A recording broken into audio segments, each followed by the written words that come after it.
European industry has proven it can lead and change. Today, Europe leads the way in becoming carbon neutral, and gas technologies will be key to this. These technologies will help Europe meet ambitious decarbonisation goals and stay competitive on the global market.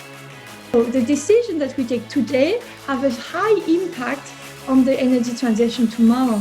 Natural gas as a fossil energy carrier needs to decarbonize. Buildings account for 40% of final energy consumption in Europe and 36% of greenhouse gas emissions.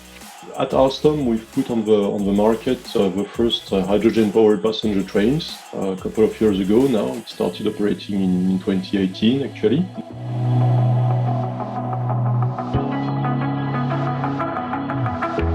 Opportunity here is to use satellite imagery and science to get to climate action thanks to satellite imagery by tracking methane emission in particular. It is also understood that we need to mitigate and reduce methane emissions across the entire natural gas value chain. Because CCS is, it is a climate mitigating tool and it is essential to reach the goals of the Paris Agreement. So CCS can enable industrial regions in Europe to transform into low carbon regions.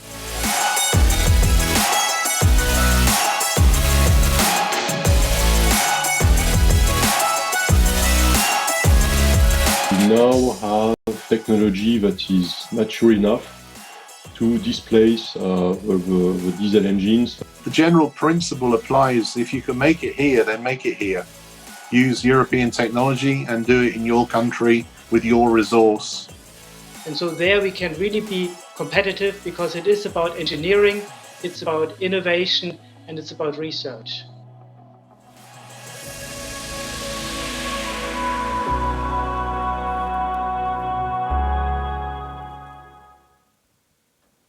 Good afternoon, ladies and gentlemen, participants. It's my great pleasure to see so many of us joining us this afternoon for this, our first European Gas Tech Conference. We'll be looking indeed at how we can deliver on 2050 in the gas sector. We are, of course, very interested in looking at how we can deliver the objectives of carbon neutrality through utilising technology that can be made here in Europe, because indeed that will help us make the whole energy transition much more just, much more sustainable, and benefit the workers as well as the citizens of the European Union by providing them good quality jobs. We've got a plethora of information, a plethora of experts for you this afternoon. We have people coming from all across Europe explaining what gas technology is doing for their communities and providing jobs and decarbonising at the same time. And also we have experts from the field who've been implementing and deploying those gas technologies who can tell us about some of the barriers they've faced and also what needs to be done to ramp up the production of all of the different types of technologies like electrolyzers, anaerobic digesters, CCS and steam methane reformers, how we make them here in Europe and how that in the end will help us to make a whole energy transition a European-based energy transition. And indeed, gas technology is leading the way in doing that today. It's my great pleasure to say that I'll move very quickly on and welcome the new president of Eurogas, Didier Hollot, who's the Executive Vice President of ENGIE. And we're very delighted to have you with us today, Didier. Thank you so much for making yourself available. We're very interested to hear your views on how you see gas tech made in Europe delivering on our promise to decarbonise by 2050. Didier, the floor is yours. Thank you, James. Good afternoon and welcome, ladies and gentlemen, to our first Eurogas Tech Conference. It's a pleasure to see so many distinguished guests and speakers from the European Commission, Maria Spiraki from the European Parliament and the International Agency here today, alongside so many of you who are a great interest in the potential and promise of gas tech for the European Union. Thank you for spending your time with us. I'm very pleased that this conference is my first one as the president of Eurogas, because we strongly believe that clean tech leadership is part of our vision and ambition for Europe, and that clean gas tech should be considered when we assess the opportunity of the energy transition. I hope that you have all enjoyed nice holidays between the times that you have spent reading the Fit for 55 package that we received mid-July. I hope that we can welcome this package because we at Eurogas are fully behind the headlines of this Fit for 55 package. We are absolutely convinced that because our own study did show it, that there is no chance to reach full decarbonization in 2050 if we do not reach 55% carbon reduction by 2030. I will also reiterate that with the right framework, we in the gas sector are absolutely convinced that we can reach carbon neutrality before 2050, and in fact, shortly after 2045. That's the real potential of the gas tech. And we need to make our fellow citizens fully aware of this potential. We are committed in Eurogas to deliver this fully decarbonized economy that we need to reach in 2050, and the gas sector will contribute to it. This is the reason why we are calling for targets for gas decarbonization and deployment of renewable gas by 2030. And we think that it should be part of the next package that we will receive this year, which is a gas decarbonization package. We would see a 20% reduction in greenhouse gas intensity of gas by 2030, with a target of 11% of renewable gas in the final gas demand as relevant figures to set the immediate target for our industry and contribute to this decarbonization. That will ensure that there is a balanced approach to decarbonization between the three pillars of energy efficiency, renewable power, and renewable and low carbon gases. It's a fact that building on the existing gas infrastructure is allowing us to keep the cost of energy transition lower, and at the same time to create quality jobs and support communities to stay economically healthy in the European Union. That's where the gas tech comes in. The change in the energy sector in the next 30 years will have a major impact on the technology positioning of Europe. Some of the technology we will use for the energy transition, we know that they will become obsolete in just a few years. And we know that some of the technologies that we use, we have already lost the leadership to other regions of the world.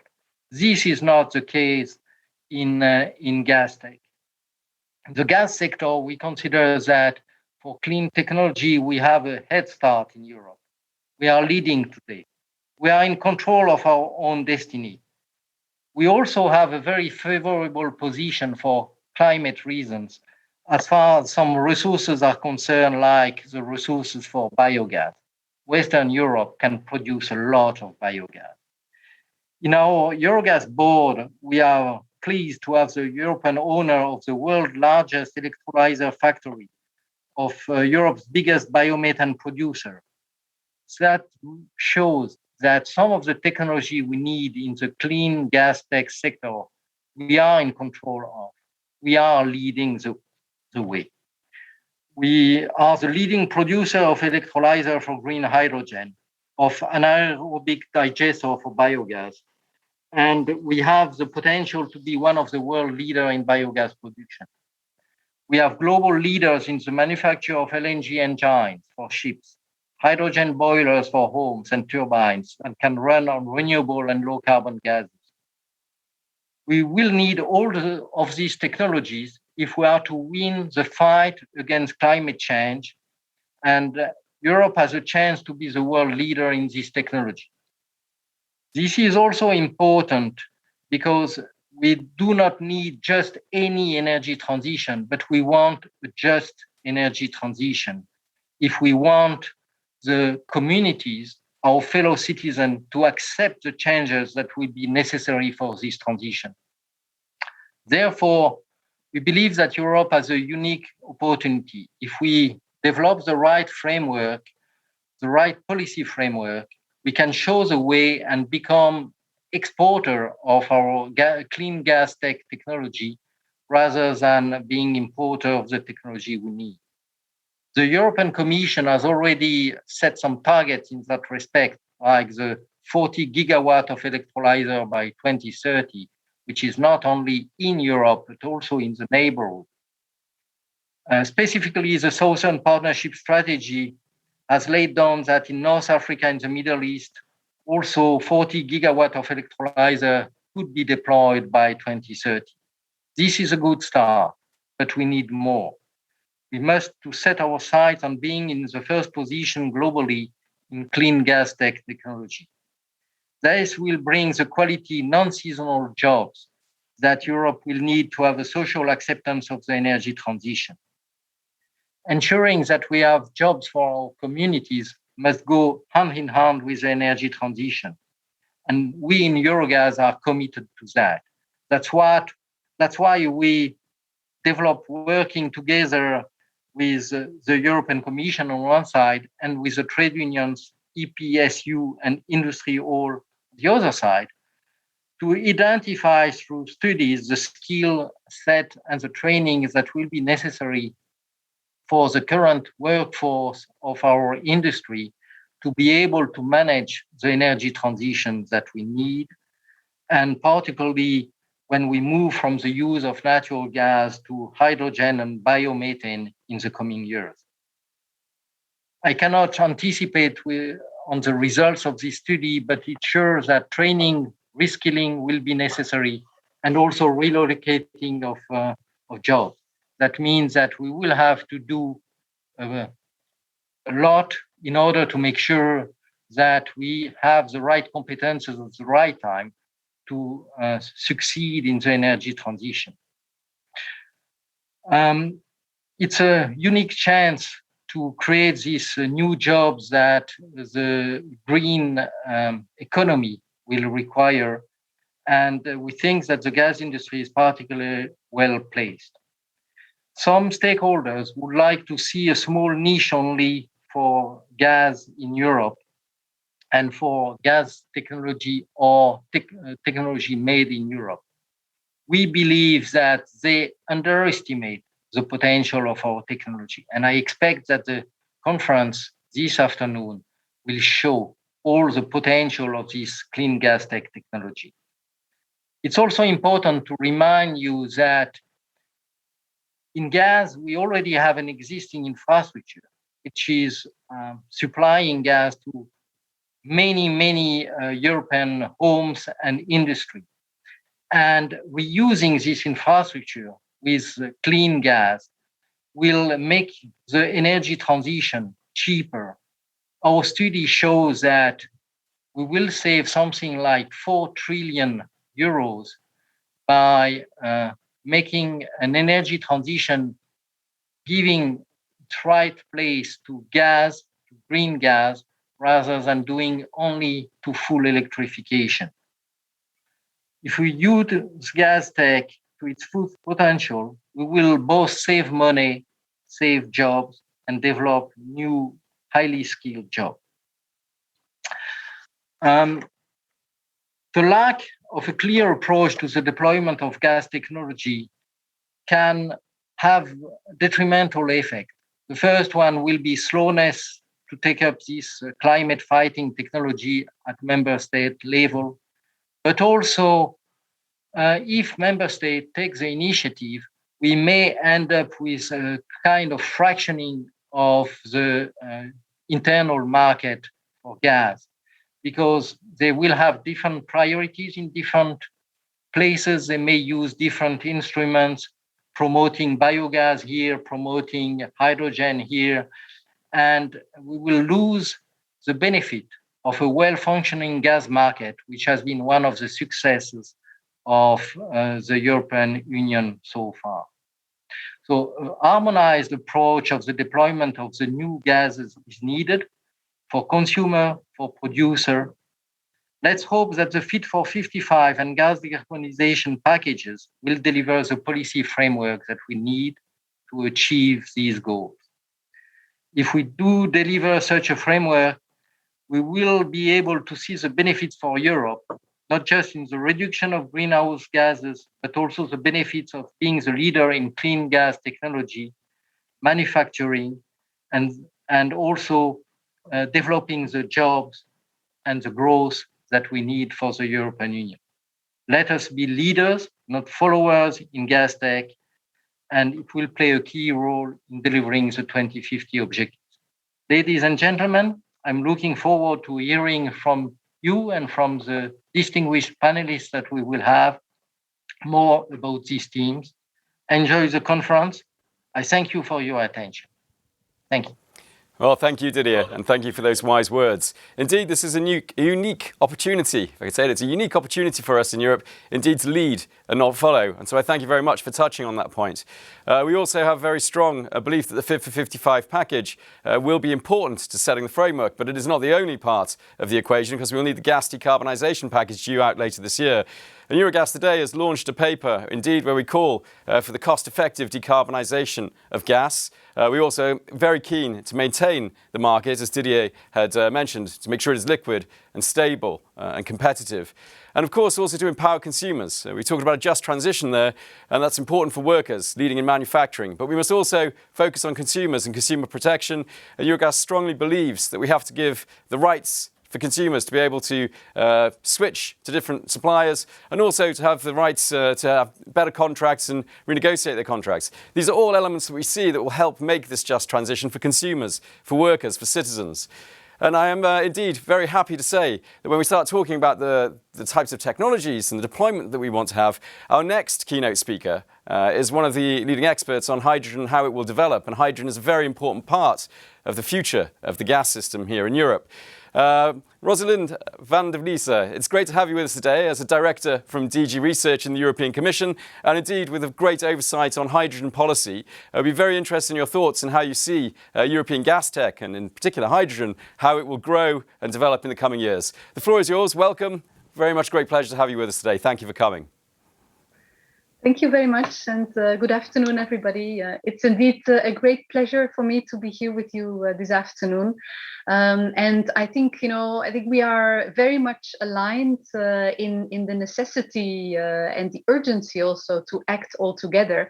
And apart from, of course, the Fit for 55 package that was very nice reading during the summer holidays, there was, of course, also the IPCC report that came out in August as well, the sixth assessment report, which was based on more than 14,000 scientific studies, and that basically no less than really said that we have a code red for humanity, and we need to really take decisive action now if we want to stick to our Paris Agreement made in 2015. So I think we are definitely on the right track. I'm also personally very proud that we as the European Union have set ourselves the ambition to be the first climate neutral continent in the whole world. And I think with the targets that we have set ourselves, the 55% reduction target by 2030 and then the full climate neutrality by 2050, gives us really a very strong direction.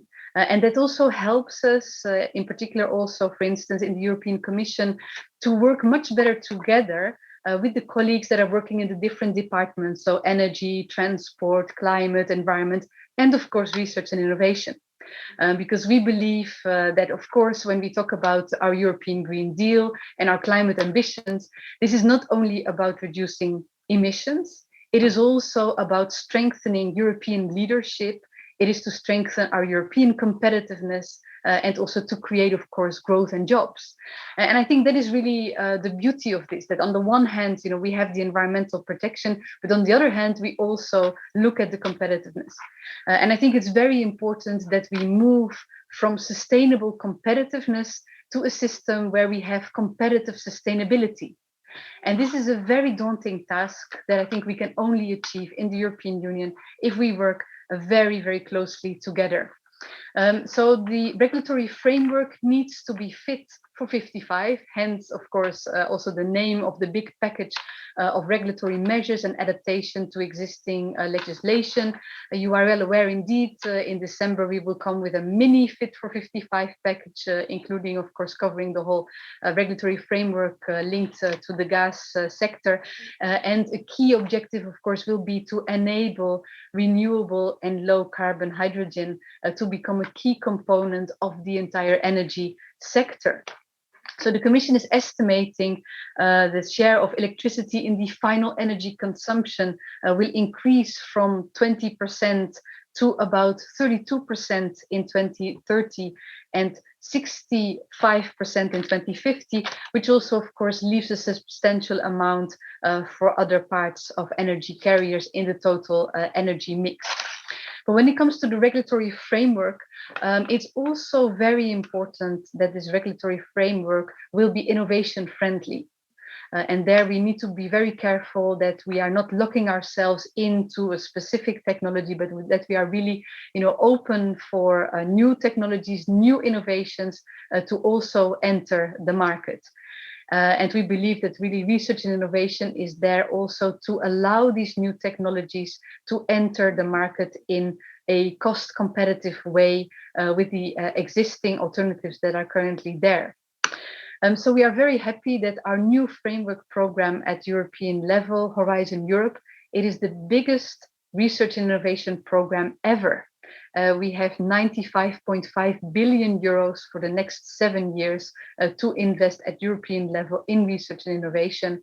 And with this new program, we also really see that the key role that we play in achieving our climate ambitions, that's why we also have specific targets. We will dedicate at least 35% of Horizon Europe money specifically to the climate action, and also a very significant part also for the digital technologies. Within Horizon Europe, we have a specific cluster that is focusing on climate, energy and mobility, and we will have 15 million euros that we will be investing in the next 2 years. We have recently published our work program and we have specific dedicated calls that will also facilitate the clean energy transition. And I would like to mention one in particular that I think will be extremely important to address a sustainable, secure and competitive energy supply that will be looking into innovative biomethane production, both as an energy carrier and as a fuel. This will be a 20 million euro project and the possibility to hand in proposals for this will be February next year. And we have high expectations that this will be really a flagship project of the Cluster 5 that will really facilitate the energy transition. There will be more calls that we will be launching at European level on novel biofuels and other renewable synthetic fuels, including also the gaseous fuels that will be planned for 2022 with a total budget of 50 million euros. But of course, I mean, the investments that we are planning at the European Union level from the European Commission alone will not do the trick. We will really need to work much more closely together. And this is why we have engaged in a serious number of partnerships with the industry, with member states. In total, we will be investing 6.5 billion euros during the next 7 years in these partnerships. And a very important one is focusing on a European partnership on clean hydrogen, where we will be having a budget of 2 billion euros for the next 7 years. And the ultimate objective of this partnership on clean hydrogen is that we will have hydrogen on the market at competitive prices at the latest by 2030. But again, we have, of course, the 2 billion dedicated to hydrogen in this partnership, but we are also looking very closely to make sure that other partnerships that are looking at other topics linked to mobility and energy are working hand in hand with the partnership on hydrogen. That's why we have established an inter-partnership assembly, and through this inter-partnership assembly, we hope to be able to coordinate better than in the past the work of the different partnerships to make sure that we maximize the impact and we facilitate the clean energy transition. Together with the member states, we have also set up a co-funded partnership on clean energy transition that we will be possibly joining also the forces at the national level, where we will be also focusing on issues such as carbon capture and storage, heating and cooling technologies, which of course are all very relevant to renewable and decarbonized gases. Another area where we feel it's very important to be collaborating very strongly with member states is through the SET plan, where we have different actions already focusing on bioenergy and renewable fuels in the transport sector. But we feel that we need to really revamp the SET plan in order to make sure that we will also reflect the new policy objectives that we have set ourselves in the European Union, in particular on hydrogen. Now, lastly, I would also like to mention the importance of connecting with the citizens. Didier already mentioned the importance of the just transition. And this is why also in Horizon Europe, we are focusing very much on citizens' engagement activities, on social innovation and social sciences and humanities, to really make sure that we not only have a just transition, but that we also have the buy-in from the citizens. Because of course, we cannot achieve our climate objectives without the participation and the buy-in of our citizens. And we really need to connect with the citizens, also listen to their needs. And with Horizon Europe, and this is the last thing I wanted to share with you, we have had a new approach to really better connect with the citizens and also co-create the new direction that we are setting together with the citizens through the so-called Horizon Europe missions that will be launched later this month. And in particular, we will have a mission that will be focusing on having climate neutral cities in the European Union. And this mission on smart and sustainable climate neutral cities will also be a unique opportunity to consult the citizens on where we need to go with our energy management plans. So I think we are all going into the right direction. Research and innovation will be absolutely crucial in order to really guide and enable the transition that we need. And at the same time, of course, we need the regulatory framework that also needs to be innovation friendly if we want to become the first climate neutral continent in the world. So thank you very much for your attention. And I'm very much looking forward to the discussion that will follow. Thank you. No, thank you, Rosalinda. That was very good. And indeed, I'm glad you pointed out very strongly the crucial role that these technologies will play. And I'm also absolutely delighted to hear about the money that is being put aside by yourselves at the European Commission to make this a reality. And that is very important. You mentioned many technologies, including carbon capture and storage, things that we need to bring forward. And innovation was a word that you used a lot of.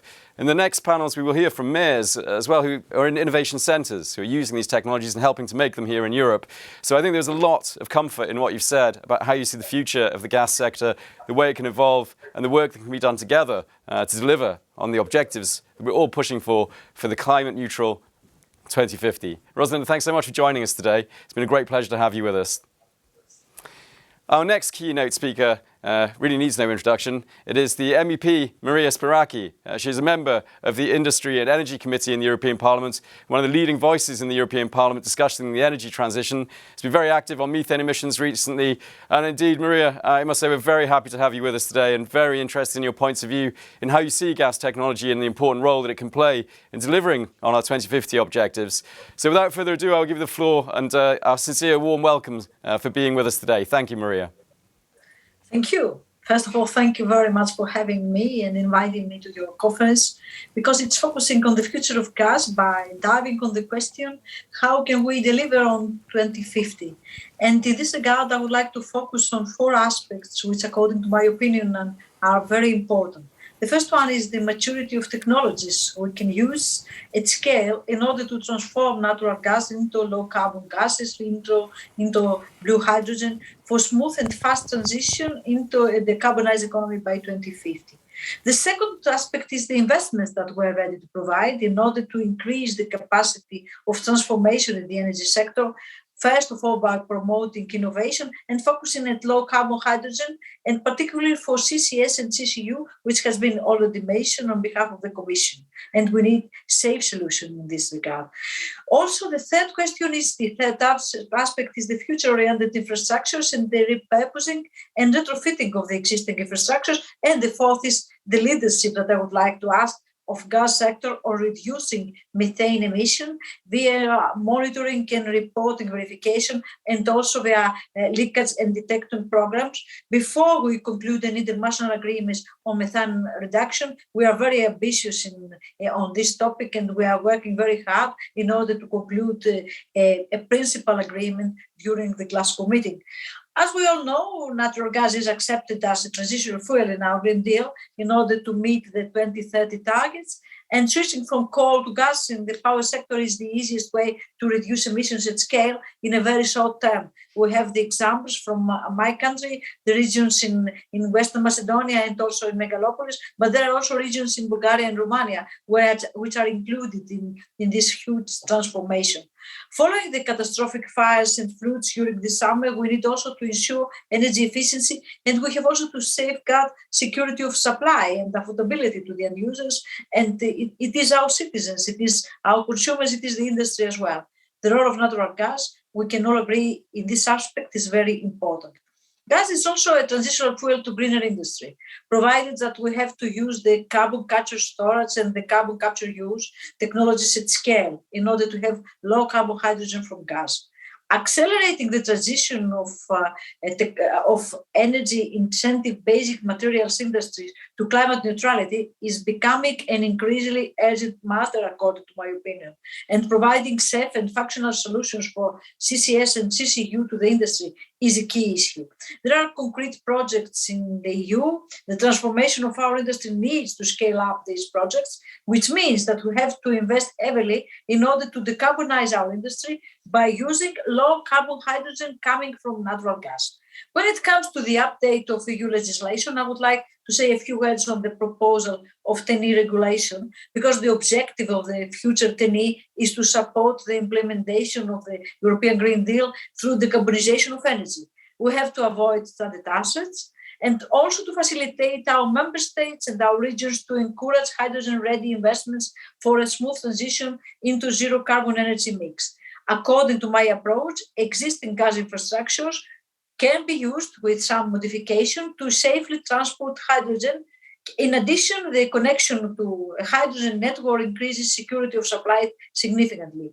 Pipeline transport of hydrogen can either take the form of blending shares of hydrogen with methane or can be dedicated hydrogen transport. And when I am referring to hydrogen, I would like to explain that it is the low carbon hydrogen and also, of course, the green hydrogen. And this kind of mix is the proper mix in order to address our targets, first of all by 2024 and also by 2030.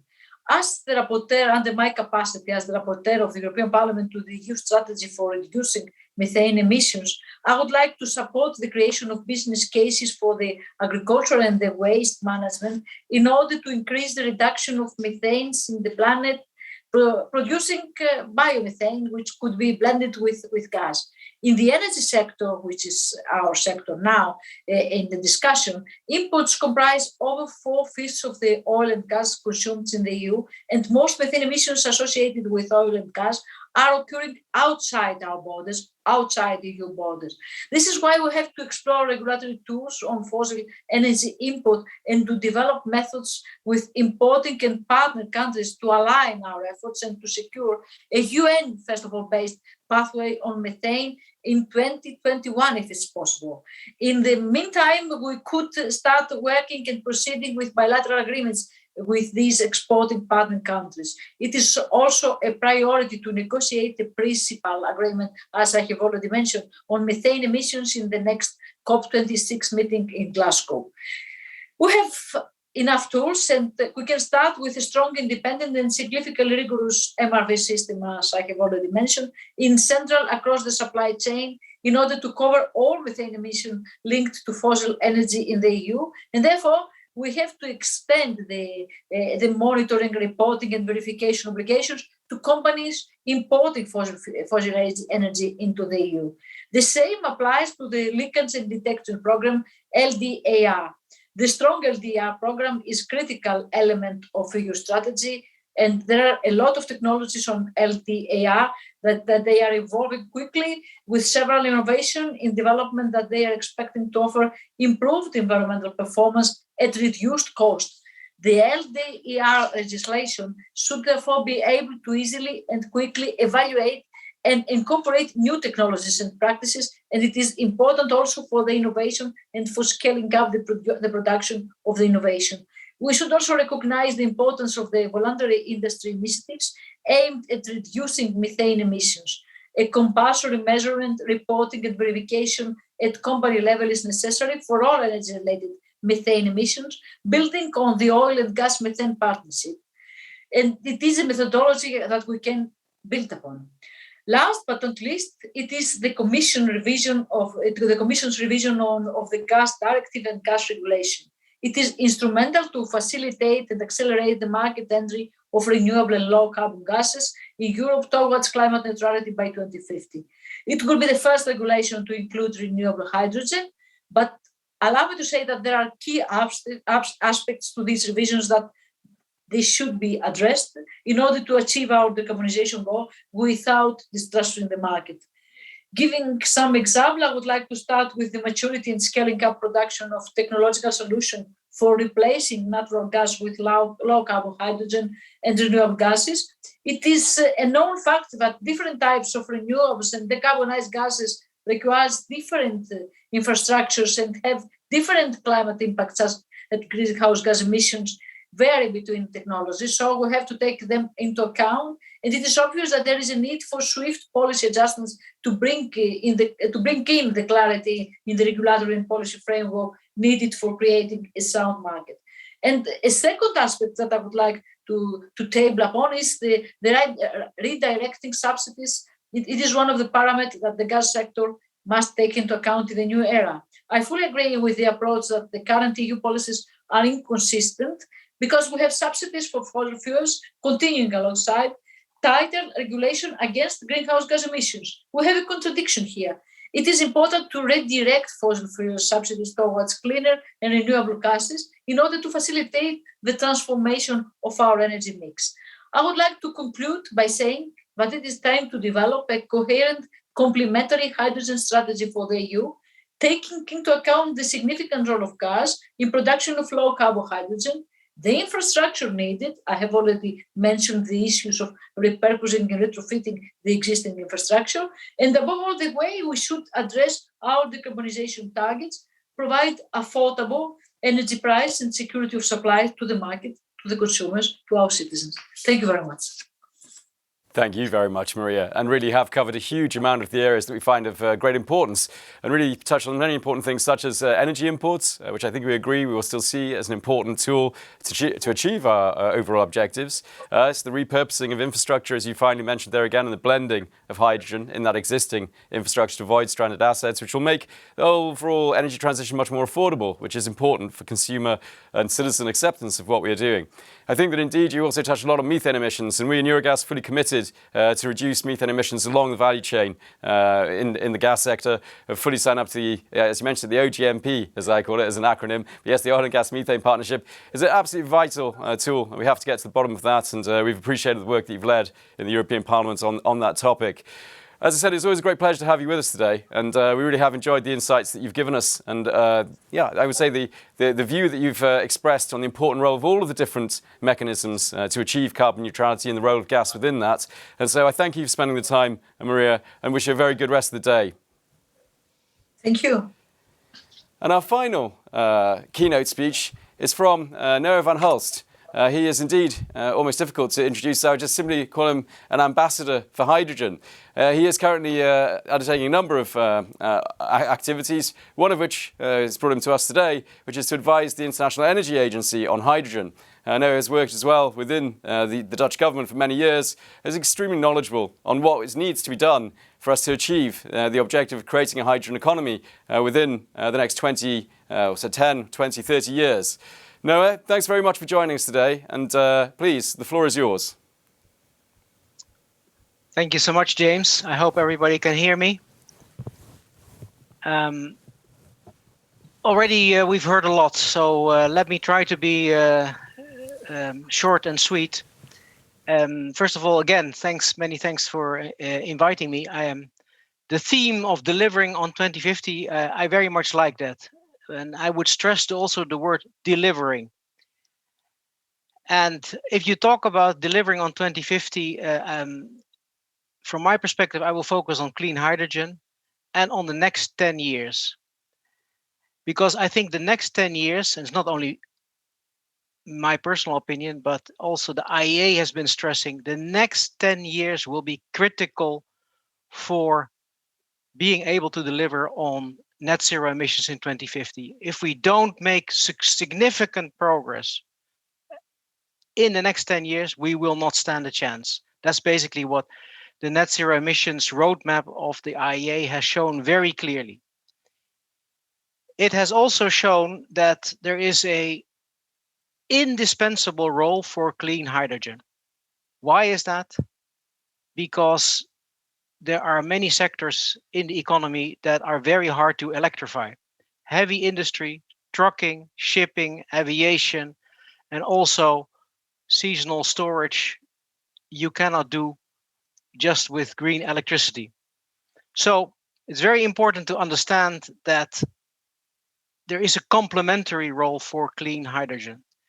And those people that still think we can just electrify everything, all the IEA analysis shows you will probably only solve half of the decarbonization puzzle with electrification. So the other half has to come from what some people call the greening of the molecules. And that's where, of course, clean hydrogen comes in, has this big role to play.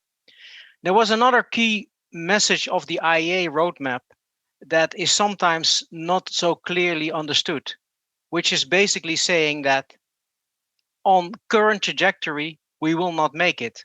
So governments have to act much bolder and much faster if we will be able to stand a chance to deliver on 2050. Now, what does that mean for clean hydrogen?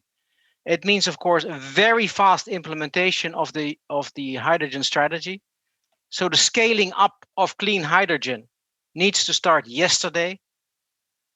And despite the fact that there is a huge momentum, which is great, just one figure. According to the Hydrogen Council, the momentum is that 1 billion of new hydrogen projects is announced every week. And the majority of those announcements are in Europe. But of course, the big caveat is this will only happen. This will only be realized, those hydrogen projects in Europe, if the European Union, if Europe is able to clarify the rules of the game. So there needs to be a very clear framework on under which circumstances this money can flow. So there is a huge private investment flow ready to come into Europe to fund this, but only if we really manage to clarify the rules. What does that mean? Adequate support schemes need to be in place, like contract for difference schemes on the supply side, because the supply side, the next 10 years will still need, of course, support. It is the same as what happened with solar and wind 10, 15 years ago. You will need 10 years to come down the learning curve and to get clean hydrogen at competitive prices. But there also need to be very clear demand signals. Investors need to know, if I invest in hydrogen, what is going to be the market in 2030? How big is it going to be in shipping, in aviation, in industry? So we need to have very clear demand signals. And I think Didier was already hinting at that. And then last but not least, we need to have a very clear policy on the infrastructure, because everybody talks a lot about demand and supply, and they both need to scale up. All true, but also how do you connect the demand centers to the supply sources, because they're not all in the same place. So that's why it's so important to have this policy of hydrogen backbone, repurposing the gas pipelines. And ladies and gentlemen, I have also a global role, and I see what's happening around the world in hydrogen. Other continents, people in other continents, they are very jealous of Europe because you have the gas pipelines that can be repurposed.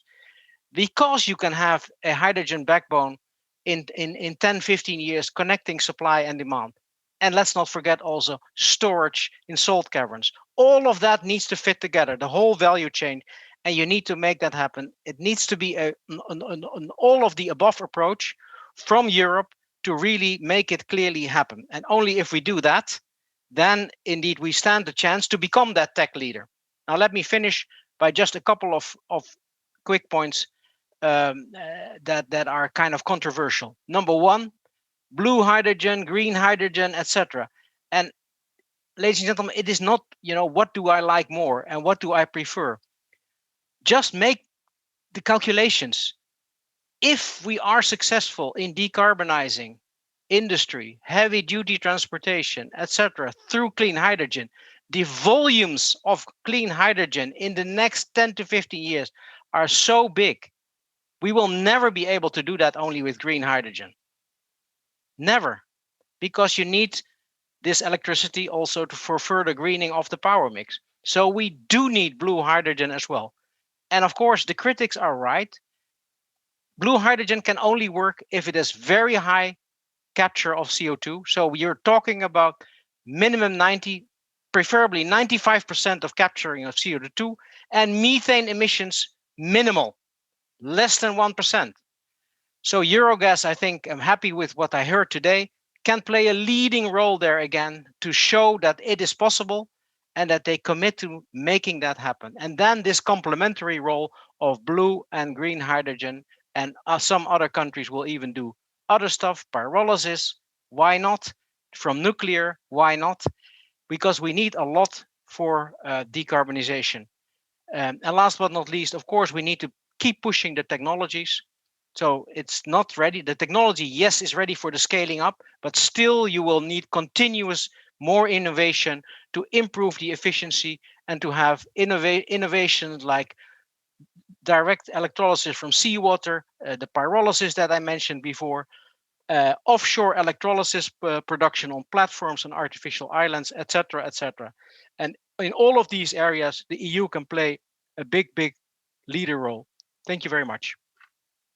No, that's really been great. I mean, you really have focused a lot on words that have also been used by others, things like scaling up. That really is a huge opportunity for Europe, as you've mentioned. If we can scale up, if we can develop these technologies now, you said it needs to be done yesterday, so we need to do it now.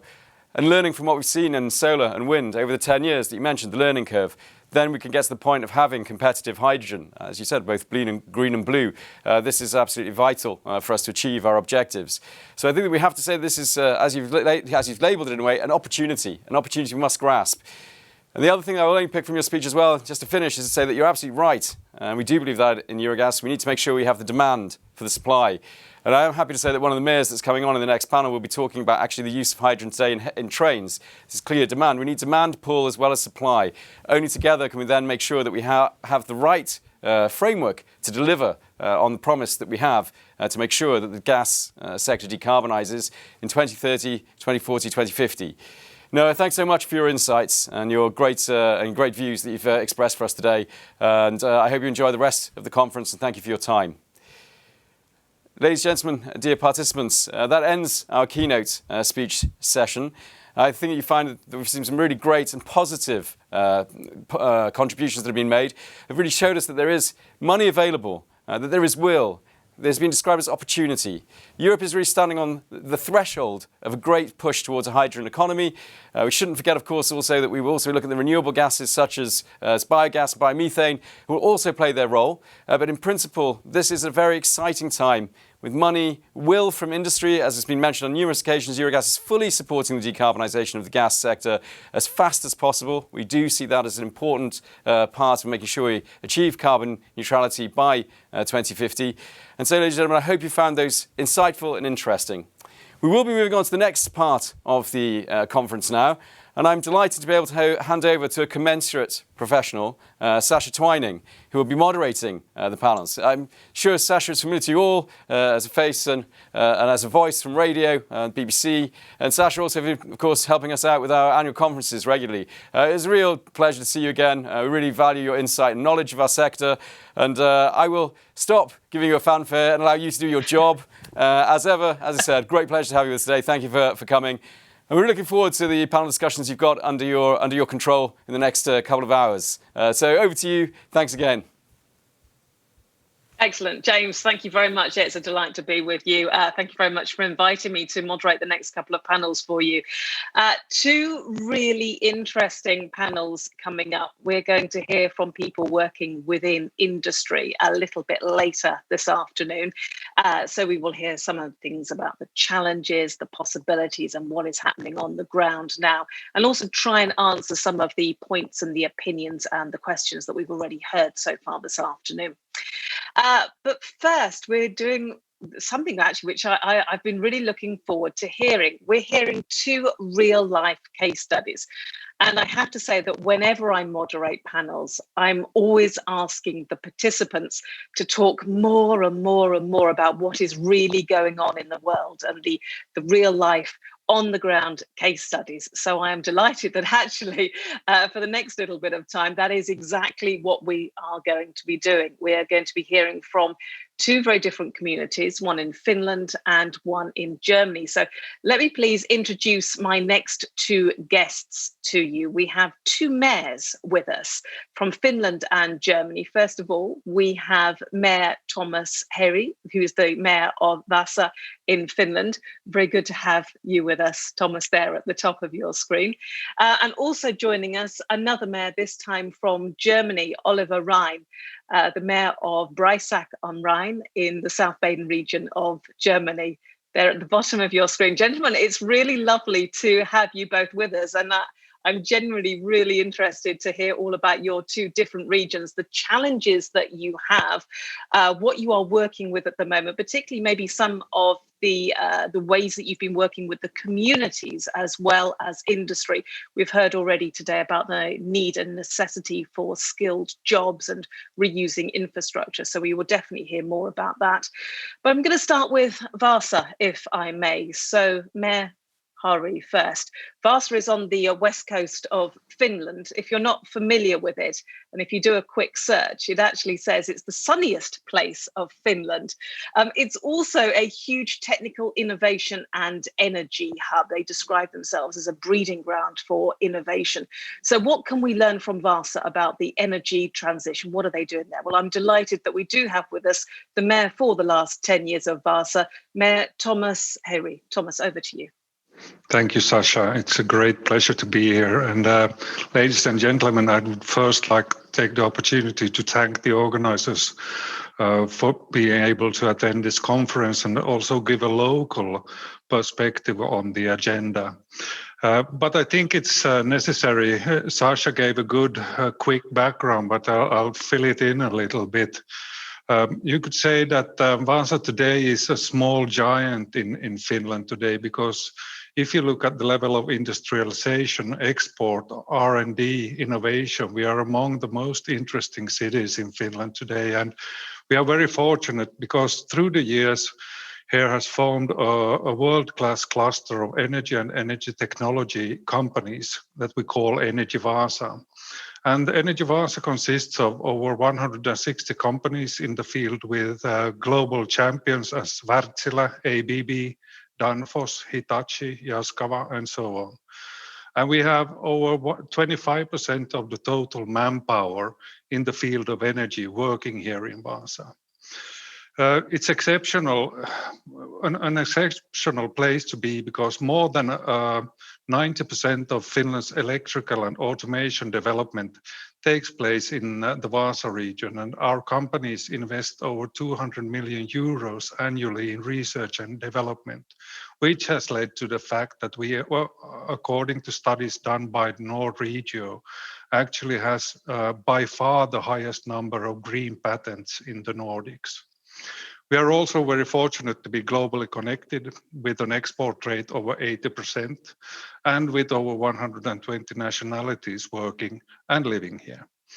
We also hold not only competence, but also a lot of potential competence here in Vaasa, as we have around 13,000 students in our universities and universities of applied sciences. And statistically, this means that every fifth person you meet on the street is a university student.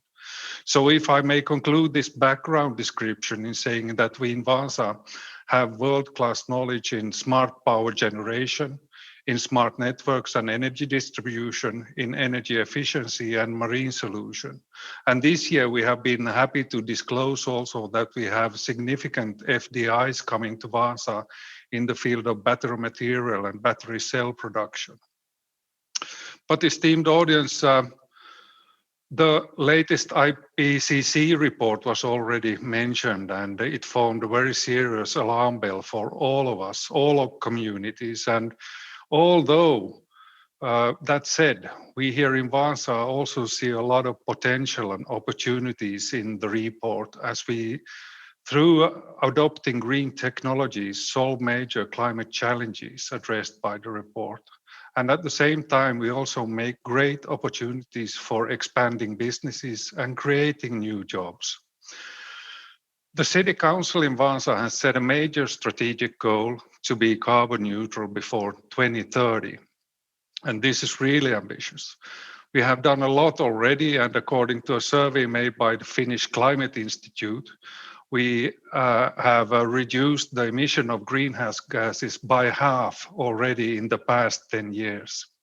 This has been possible due to a consistent execution of the strategy and by including every member of the community, both citizens, both NGOs and companies. We have done a lot of investments in reducing the emissions from heating, from traffic, from waste handling, and so on and so on. And for example, all our local buses have been running on biogas gathered from our own bio-waste for several years already. And last week we took into use MS Aurora Botnia, which is the most environmentally friendly car passenger ferry in the world today. And she's now trafficking on a daily basis between Vaasa in Finland and Umeå in Sweden. And Aurora Botnia is a hybrid ship that runs on both electric and gas. And this ship alone can set an example for the marine industry, how you can cut emissions between 30 to 50% very quickly. But that said, we have done a lot, but we still have a lot to do to achieve the carbon neutrality goal. And I think it's imperative that we all understand that when it comes to energy production, energy distribution, we are in a transition phase, just as we heard in the keynote speeches already. And this transition phase will go on. It's very important the coming 10 years, but it will go on even after that. And during this phase, we need all the energy sources, the renewable and sustainable energy sources needed. We need, for example, both green battery technology and we need green gas technology to be able to control a feasible transition phase. Allow me to take a bad example in this sense. For example, the European Union's directive steering the municipal procurement of vehicles and traffic services, when it's adopted into national legislation, it turns into a very bad example where a too narrow focus on only EVs lead to a longer and more costly transition time. Ladies and gentlemen, let me conclude by saying that we in Vaasa, we have already many projects looking into and piloting both carbon capture and the use of hydrogen. And as we heard, we are very fortunate in Europe because we have these experiments and projects and research going on all over Europe, and we should capitalize on this. And I'm most certain that this work will have a great impact for both Vaasa and Europe as we transit towards carbon neutrality. Thank you. Thomas, thank you very much. Thank you for that overview of Vaasa. There are so many questions to ask you, particularly about the way that you communicate with your communities and how they've been on board with this, particularly also about more jobs, a skilled labor, and how you attract those companies. And actually, once you've attracted them, how you keep them as well. So we will discuss all of that shortly. And you mentioned their CCS at the end. So of course, we will go back and talk about that as well. But if you have questions for Thomas, he's very kindly agreed, as has Oliver, agreed to answer your questions. And you'll see a question box on your screen where you are watching this feed. Please feel free at any time to type your questions into that, and I will try and get through as many as possible because all our panelists have kindly agreed to answer your questions, and it is fantastic that we have two real-life case studies, so to speak, here to answer your questions. So without further ado, let's move from Finland to Germany. Very pleased to say that we have Mayor Oliver Rhein with us, who is the mayor of Breisach on Rhine. It's a city in the South Baden region of Germany, beautiful region, famed for its amazing scenery, right on the Rhine, also famed for its wine as well. It's now also known as an area where business and science are joining forces across borders in a green hydrogen project.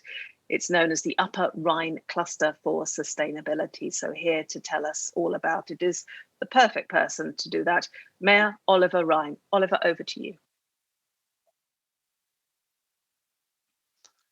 Yes, Mr. President, Sasha, dear Thomas, ladies and gentlemen.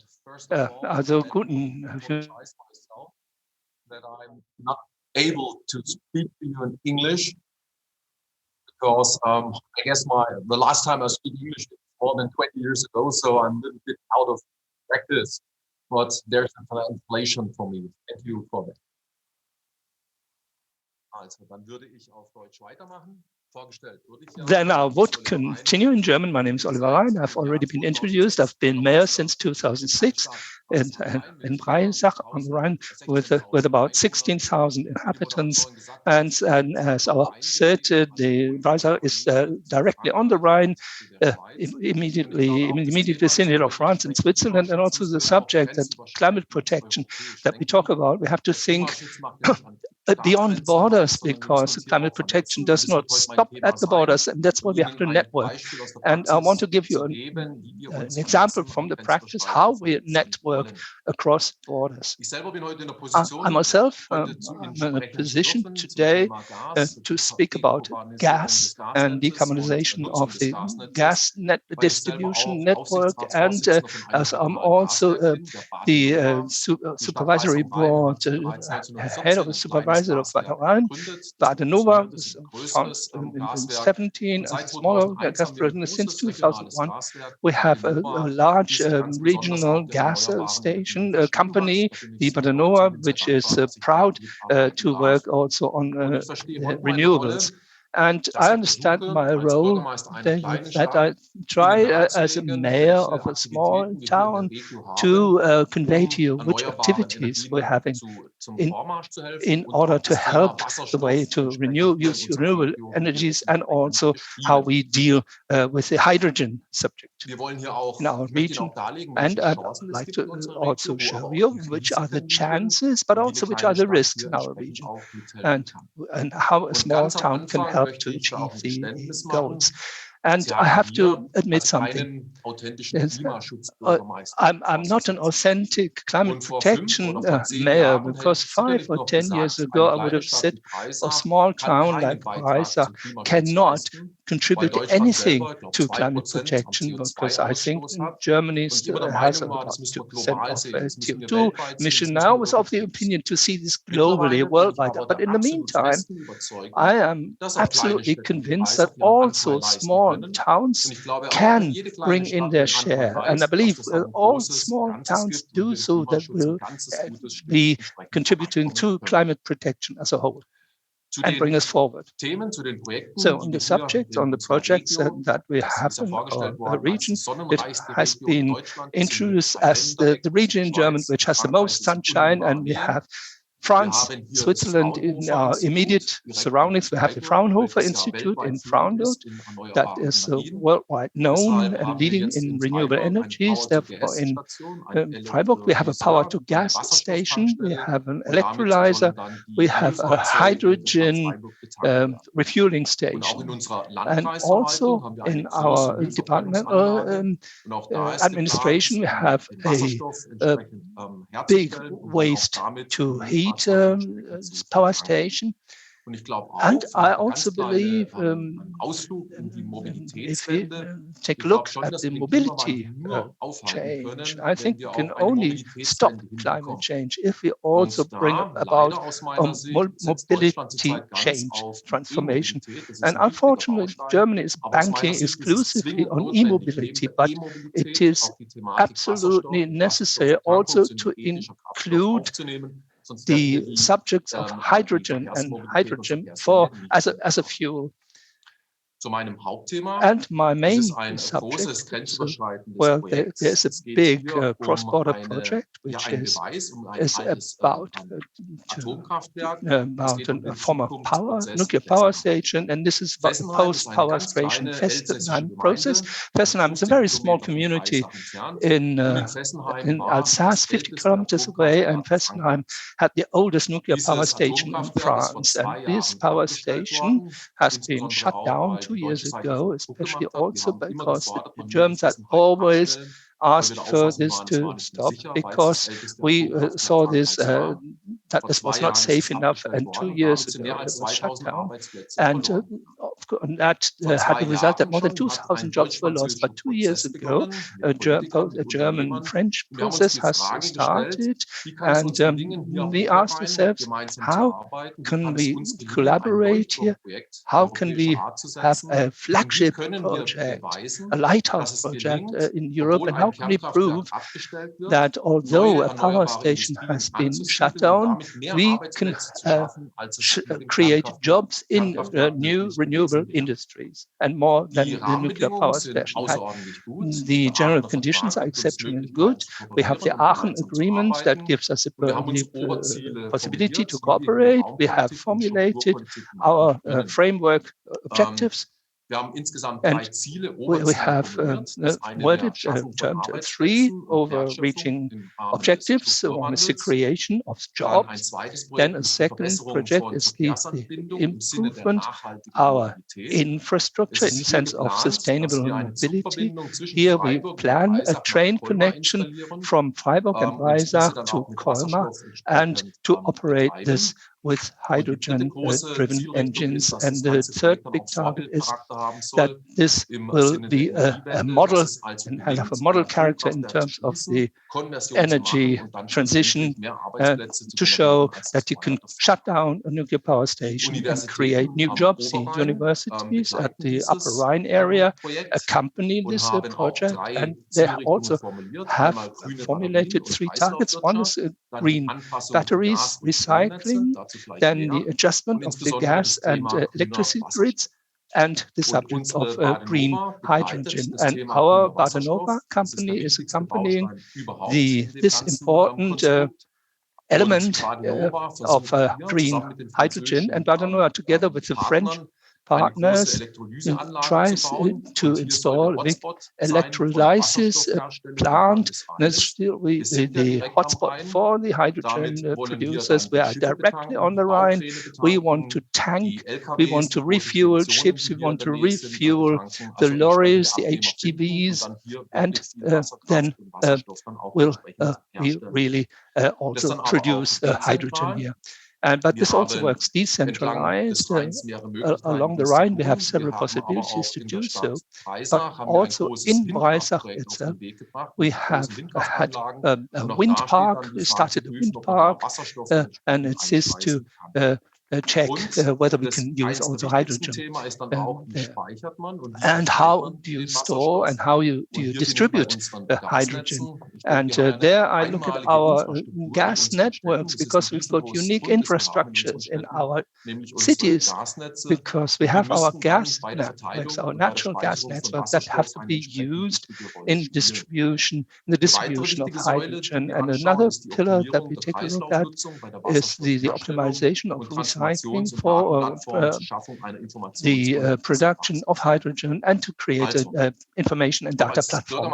And also as a mayor of a small town, I'm very pleased that I'm able to work in this post-Fessenheim process. The most important element will be that we will be able to produce hydrogen at scale on the grounds of the former nuclear power station. And there we talk about storage and transport, which is very important. I'm convinced in that respect that our gas networks are of key importance in terms of storage and transport. And we found that in our region, we have gas lines in France that reach the Rhine, and we will connect these gas pipelines and connect France and Germany in this way. In terms of the energy transition, I think that hydrogen will be of immense importance here. It's important that we use the existing infrastructures. And I think that when climate change and the energy transition can be brought about, that has to be less complicated. And we, as I said, we can use our gas grids. The framework conditions of politics must be the right ones. And to end, it's important that we do not think of borders, but that we cooperate cross borders, especially in every nation and every country has subsidies. And I can find, as a mayor of a town directly on the border, that we have projects within the center of Germany and not only so-called the outskirts of Germany at the borders, but we have to also think in the European context and not in the context of individual countries. And we can solve this problem only together. Thank you. Oliver, thank you very much, and a really good note to end there, talking about cross-border cooperation. Gentlemen, I'd like to ask you both a couple of questions, if I may, and please feel free for you to ask your own questions as well. As you're watching this, I'm sure you have lots of questions finding out how both Thomas and Oliver have done this in their respective communities. So please fill in the question box on your screen and I'll try and get through as many questions as possible. But a question to both of you, first of all. You've seen a lot of success. I'm sure you've seen your fair share of challenges as well, and your fair share of things that you've overcome. So what is the biggest lesson that you have learned that you could give as advice to other mayors or other people, other government figures, trying to do something similar to what you've done? Thomas, I'll come to you first. So the biggest lesson you've learned that you could pass on as advice? Yeah, I think we have learned, of course, many lessons, and we have had many ups and downs during our journey. But I think the biggest lesson is that be bold in setting the goals and driving them through. And then when you are driving them through, also communicate about the part goals that you achieve, because just as we have heard here earlier in the keynote speeches, this is actually a good business. So it's easy to get the companies aboard. You need to find common grounds. You need to find common strategies with them. And of course, in the sense of citizens, we started with the youngsters. We made an energy education strategy that went from kindergarten up to the universities and got them to see how important it is. And of course, all of the youngsters understand how important a clean nature, a clean future, a sustainable future is. And we took them into use to educate us older people. So I think this is something really, really important to take into notice. And presumably what you are hoping is that that's the workforce of the future as well. Yeah, So rather absolutely. than just attracting people in, you already have a pot of people that you can draw from with the experience and the understanding. So you're working with education in the area. That's really interesting. Actually, if I may fill in, because when I talk to the young experts in our companies today, you can really see the passion in their doing, because they tell me how they are working for their children and grandchildren's future. Absolutely. Well, Oliver, what about you? Thomas says you need to be bold. You're really interesting because you started by saying that this is a new feeling for you, and you first of all didn't feel that an area such as yours could make such a difference. So I imagine that's probably a lesson that you've already taken on board, to be more bold. So what else have you learned? What advice would you give others starting this process? Also ich sehe das so wie mein Kollege Thomas. Well, I see it as my colleague Thomas.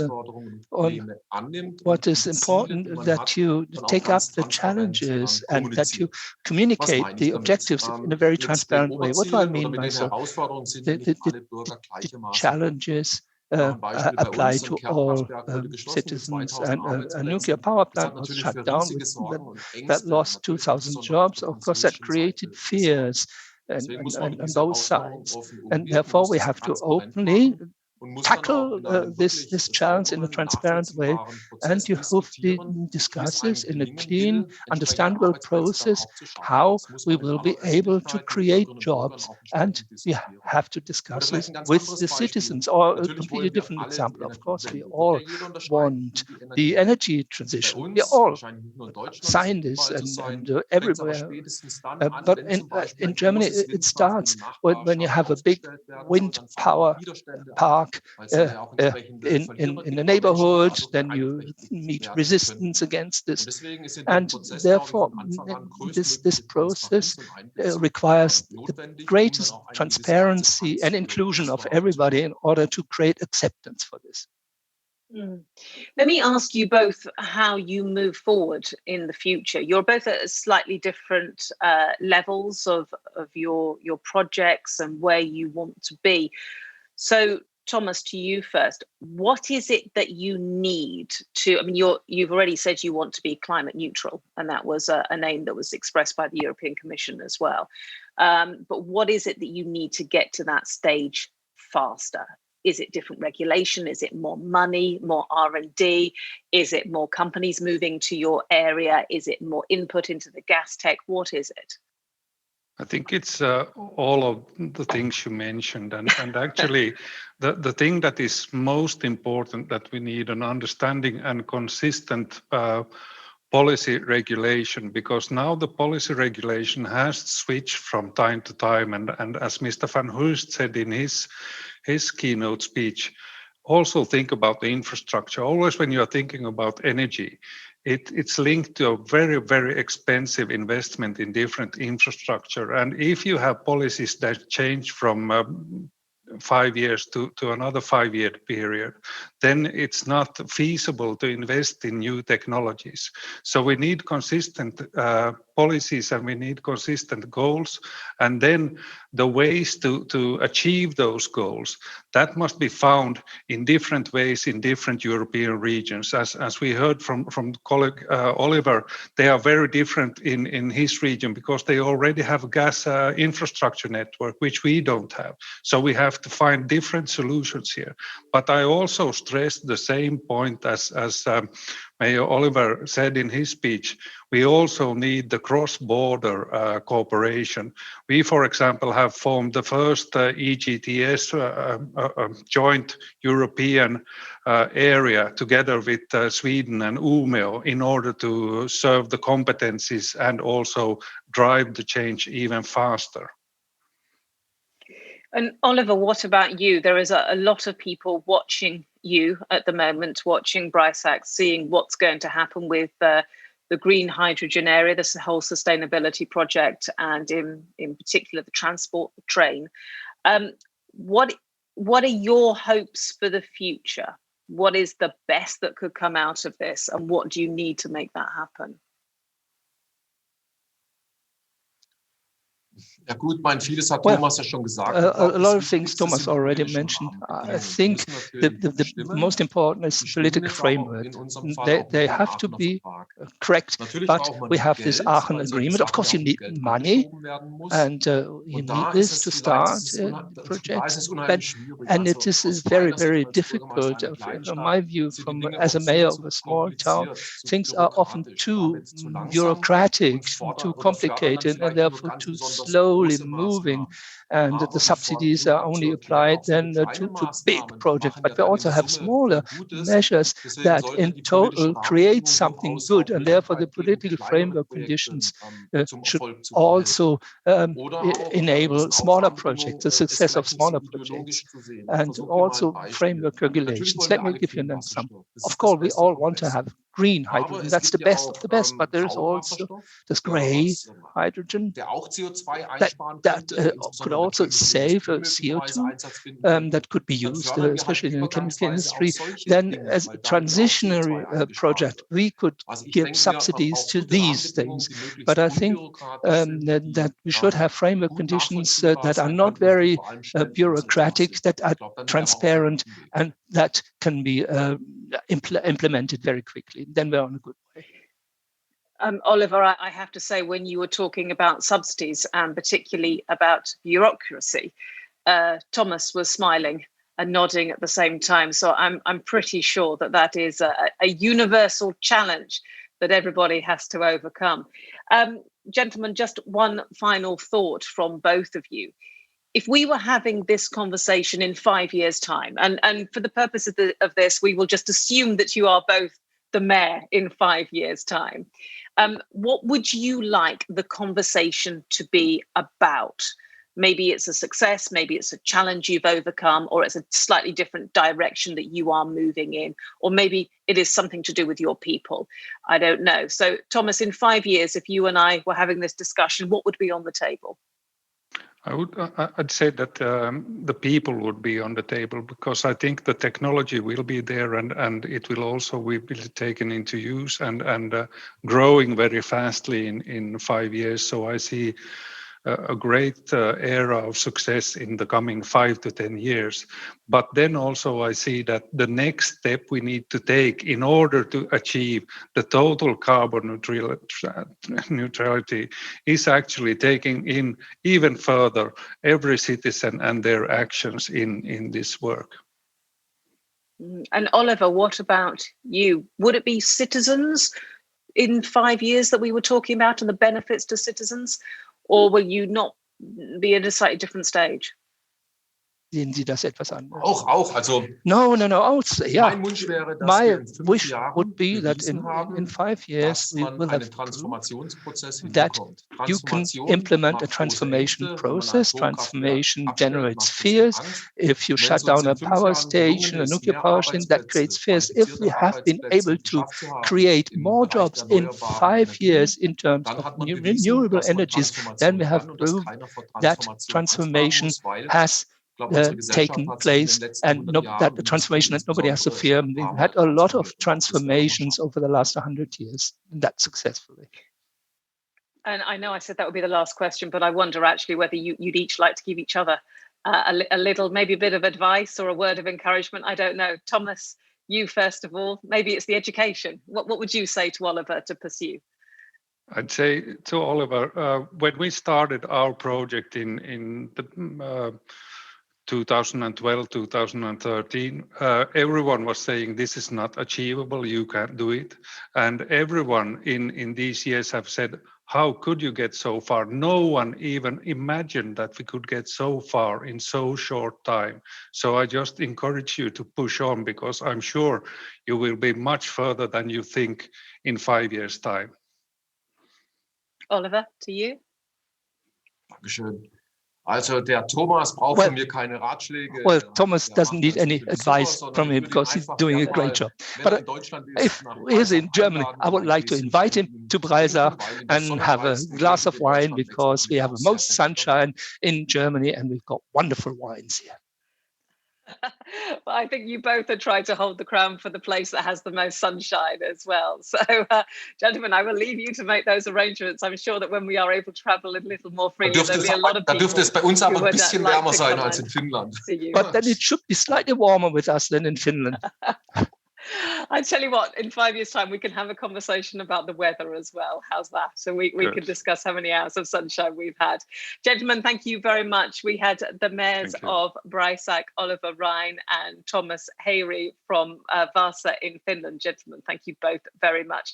Ladies and gentlemen, it is time for a quick break to make yourself a cup of tea, a cup of coffee. And what we are going to do is Eurogas has put together some of the highlights of this summer's Gas Tech Talk. So if you didn't see them all, or indeed you'd like to catch up again with some of the highlights, it's what we're going to leave you for the next 10 minutes or so. So sit back, relax, enjoy. And then after that, we'll be looking at some people within industry working through the challenges, maybe both looking to work in Vasa or Breisach as well. So that's all coming up. But for now, some of the highlights from this summer's Gas Tech Talks.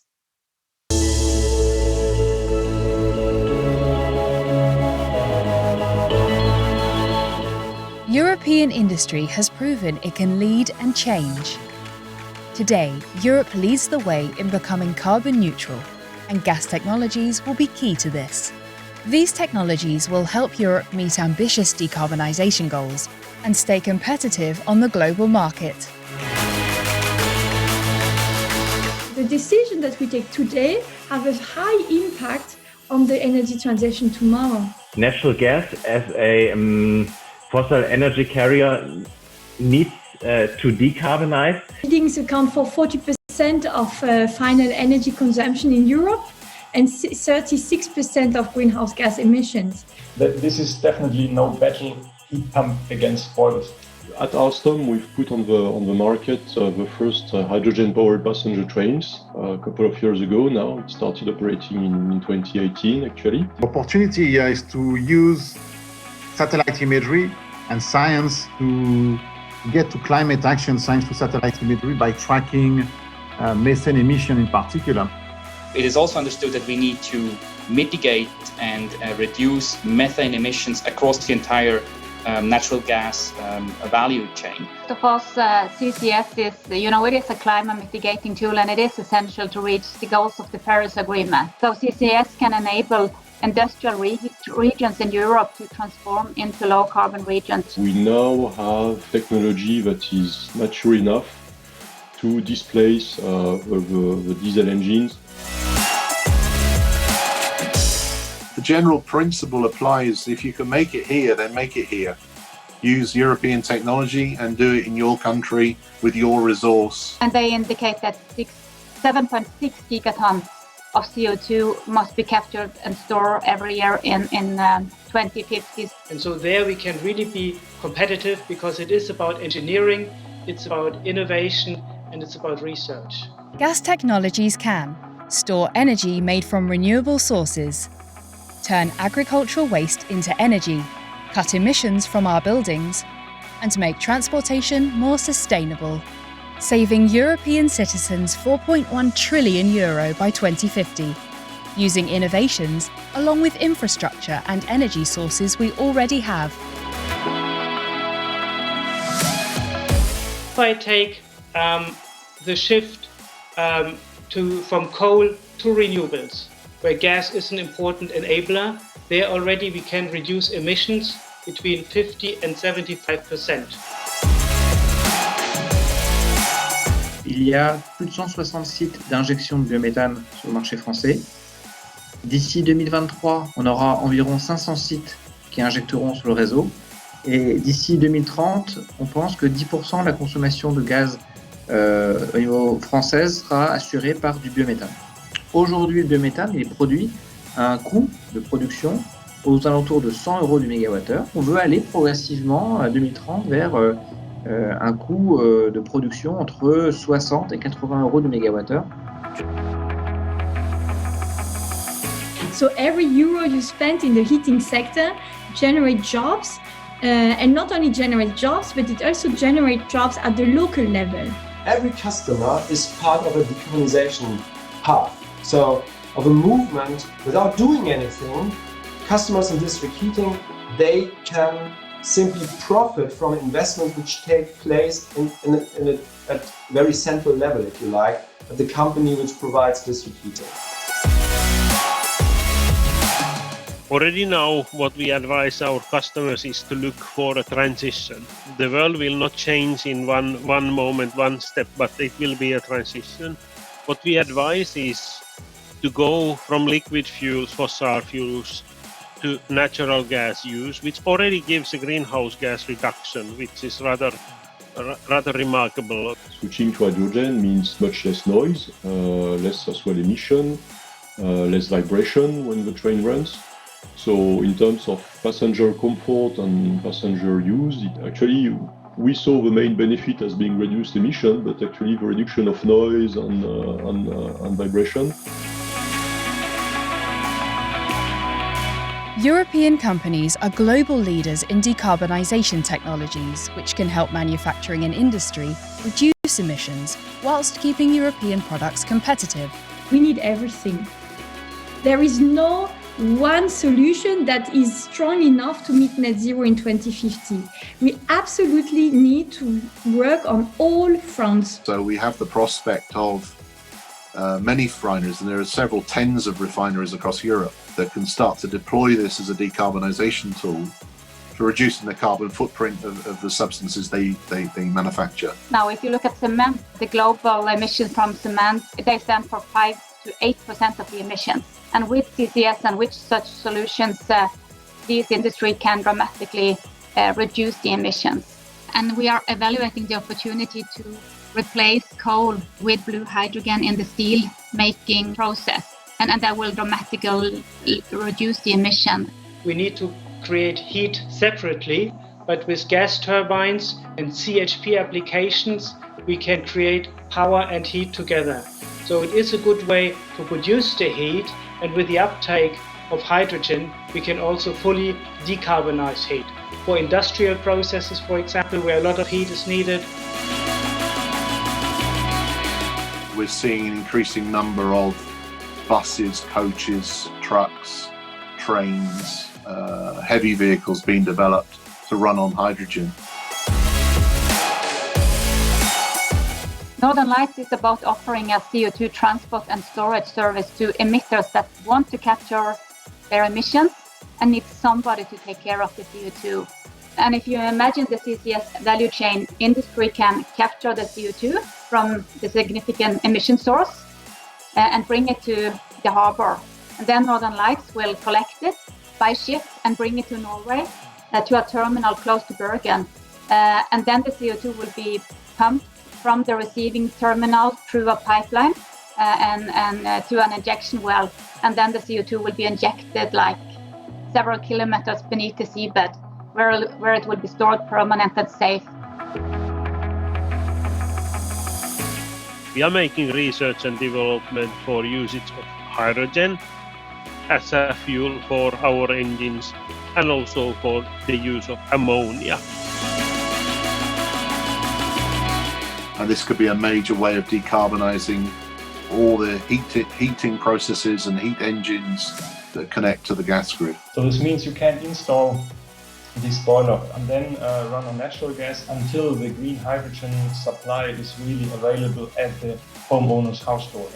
And if this is the case, then this boiler simply gets a visit and a switch of a few components comparable today to a switch or a conversion to LPG, and then the boiler can run on 100% hydrogen and full decarbonisation can start on once again.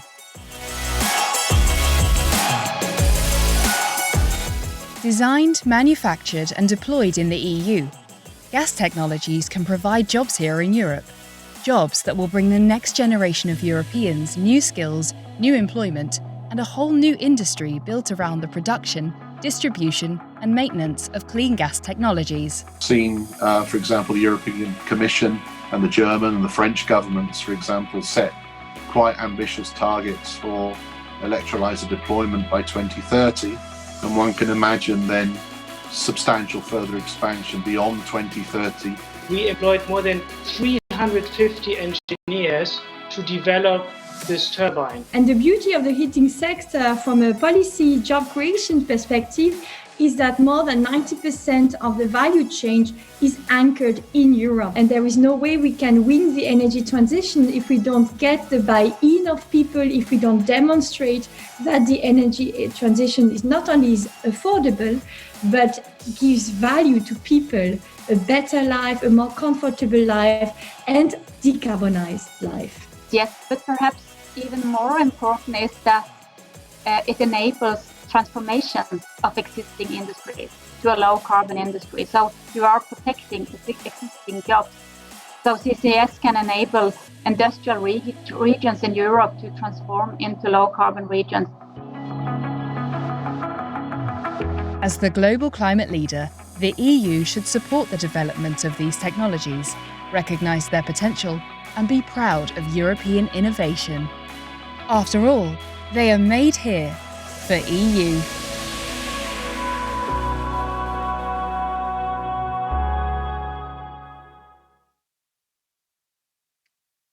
Hello and welcome back. It's good to have your company this afternoon, wherever you are joining us from, be it maybe back in the office, maybe still at home, or indeed wherever you are. Thank you very much for making us part of your afternoon. Now, our second panel this afternoon discusses the experience of the deployment of renewable and decarbonised gas technologies in the EU today, and the barriers that need to be addressed to increase their deployment in the next decade. Put in very simple terms, that is, what has the industry adopted and what does the industry need to do, or other stakeholders need to do, to increase the deployment of these technologies? We have people at the very top of the industry to answer those questions and to talk about what they are doing, the challenges they've overcome or maybe are dealing with at the moment, and also what they see as the possibilities for the future as well. So if I can introduce our next panel for you. We have joining us this afternoon, Kari Hietanen. Hopefully we can see it all in a moment. Kari is the Executive Vice President, Corporate Relations and Legal Affairs at Wärtsilä. There you go, Kari. Thank you very much for your time. It's good to have you with us. Also joining us, we'll hear from shortly, we have Caroline Hilliger, who's the Chief Commercial Officer at ENGIE. Hello, Caroline. Daniel Shaven is with us, Managing Director and Co-founder at Aker Energy Limited. Daniel, thank you. And finally, Raymond Schmidt, VP Sales and Marketing at Nel Hydrogen. Raymond, thank you very much. It looks like you're joining us from home, everyone else in different locations as well. So great to have the four of you with us today. Now, Eurogas has suggested that each panelist just take a few minutes to talk about something that they feel is very important in their area, maybe something that their part of the industry is dealing with at the moment, that they're championing or working on, or indeed feel the possibilities for the future. So, Kari, let's start with you, Kari Hietanen from Wärtsilä, developing clean maritime technology for many years. Over to you, Kari. What are you working on at the moment? Thank you, Sasha, and thank you for the invitation. First of all, it's a pleasure for me to be here. Certainly, we are working on gas tech, and that's why I'm very pleased with the topic of the day. That is very close to us. That is very close to us, in particular, in two areas. You mentioned shipping, and the other area is energy markets, and both globally. And maybe a bit to frame the topic from our point of view, I have a couple of slides. You can maybe go to the next one, or the first one. So what we are doing, we are working on the decarbonization of the marine and energy markets, basically. They are both in the need of decarbonization. They are very different. If you think about shipping, certainly it is truly global, which means there are some complications. Of course, the regulation is complicated. The regulation is globally driven by the International Maritime Organization. And on the slide on the left side, you see the IMO targets for greenhouse gas reductions, 40% by 2030 and 50% by 2050. The difference is that the later one is actually for the whole fleet, which makes the challenge much bigger. We aspire to be the leader of the future smart marine ecosystem. And when you see the word ecosystem, it's indicating that actually there is no one solution. There are many solutions which are needed in the shipping world. Starting from the digital solutions, energy efficiency of all technologies, electrification, partly yes, but electrification cannot solve the decarbonisation of the shipping in some short distances, yes, but globally, certainly not. How we see the situation is that the currently known technologies can pretty much support the development for the next target. But then when we go beyond the 2030 target, we need some new technologies. And those new technologies are then in the heart of today's topic. We believe that renewable and decarbonized gases are needed in that moment. If you look at the energy side, then of course electricity production is a critical step for decarbonization. We can see the various targets globally. I believe that the baseload will be renewables in the future. However, the energy system will need something else as well, and that is flexibility to balance the variations of wind and solar. And that will be needed in the 100% energy future, which we believe in. We provide two sources of flexibility. One is battery storage solutions, and the other one is ultra flexible engine power plants, which can be started and stopped when needed. And again, here the gas tech comes into the picture, because in the future these plants will be run by green fuels, decarbonized fuels. If you go to the next page, the point is the transition. The role of gas tech is crucial in this path for both shipping and energy. It's a long transition period, however, which is needed. It's clear that today the balancing flexible generation is run by natural gas. That is enabling actually wind and solar to expand. In the future, it's going to be blends, more and more blends, and then in the 100% decarbonized system, we believe hydrogen, synthetic gases, biogases, and so on. And the same goes for the shipping. The next major step will be to go to LNG, which will bring decarbonization benefits, but that's still a fossil fuel. So again, we are looking at modern new fuels, which are based on hydrogen very often, like ammonia, biofuels, and so on. And by the way, we're not only talking about what our technology can do, it's very much about the infrastructure globally around this. But about one more point about our technology, if you take the next page, where are we today? Our strategy has been and is fuel flexibility. Basically, our approach is that our products are fuel agnostic. And if you look at this picture, the bio and synthetic gases and fuels in the middle, this is what can be done today. We have products available to run on those. The question, of course, is where are they available and what's the cost for the customers? What is the fascinating question? The question is the new fuels which are under development. Of course, we have been talking about green hydrogen or hydrogen in general a lot. We are running tests on them. We are running tests on green ammonia. We published some last results from last summer, actually running them in Vaasa. The mayor of Vaasa was here. We have important operations there. And we are coming closer to the commercial applications in these areas. Certainly, we see already now a lot of blending requests, and it will start from there. But our commitment actually is that our technologies will be ready to run on these fuels when they are available, and they are a solution for both of shipping and energy decarbonization challenges.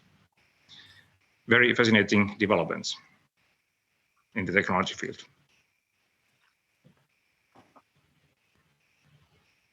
Harry, thank you very much. Really interesting.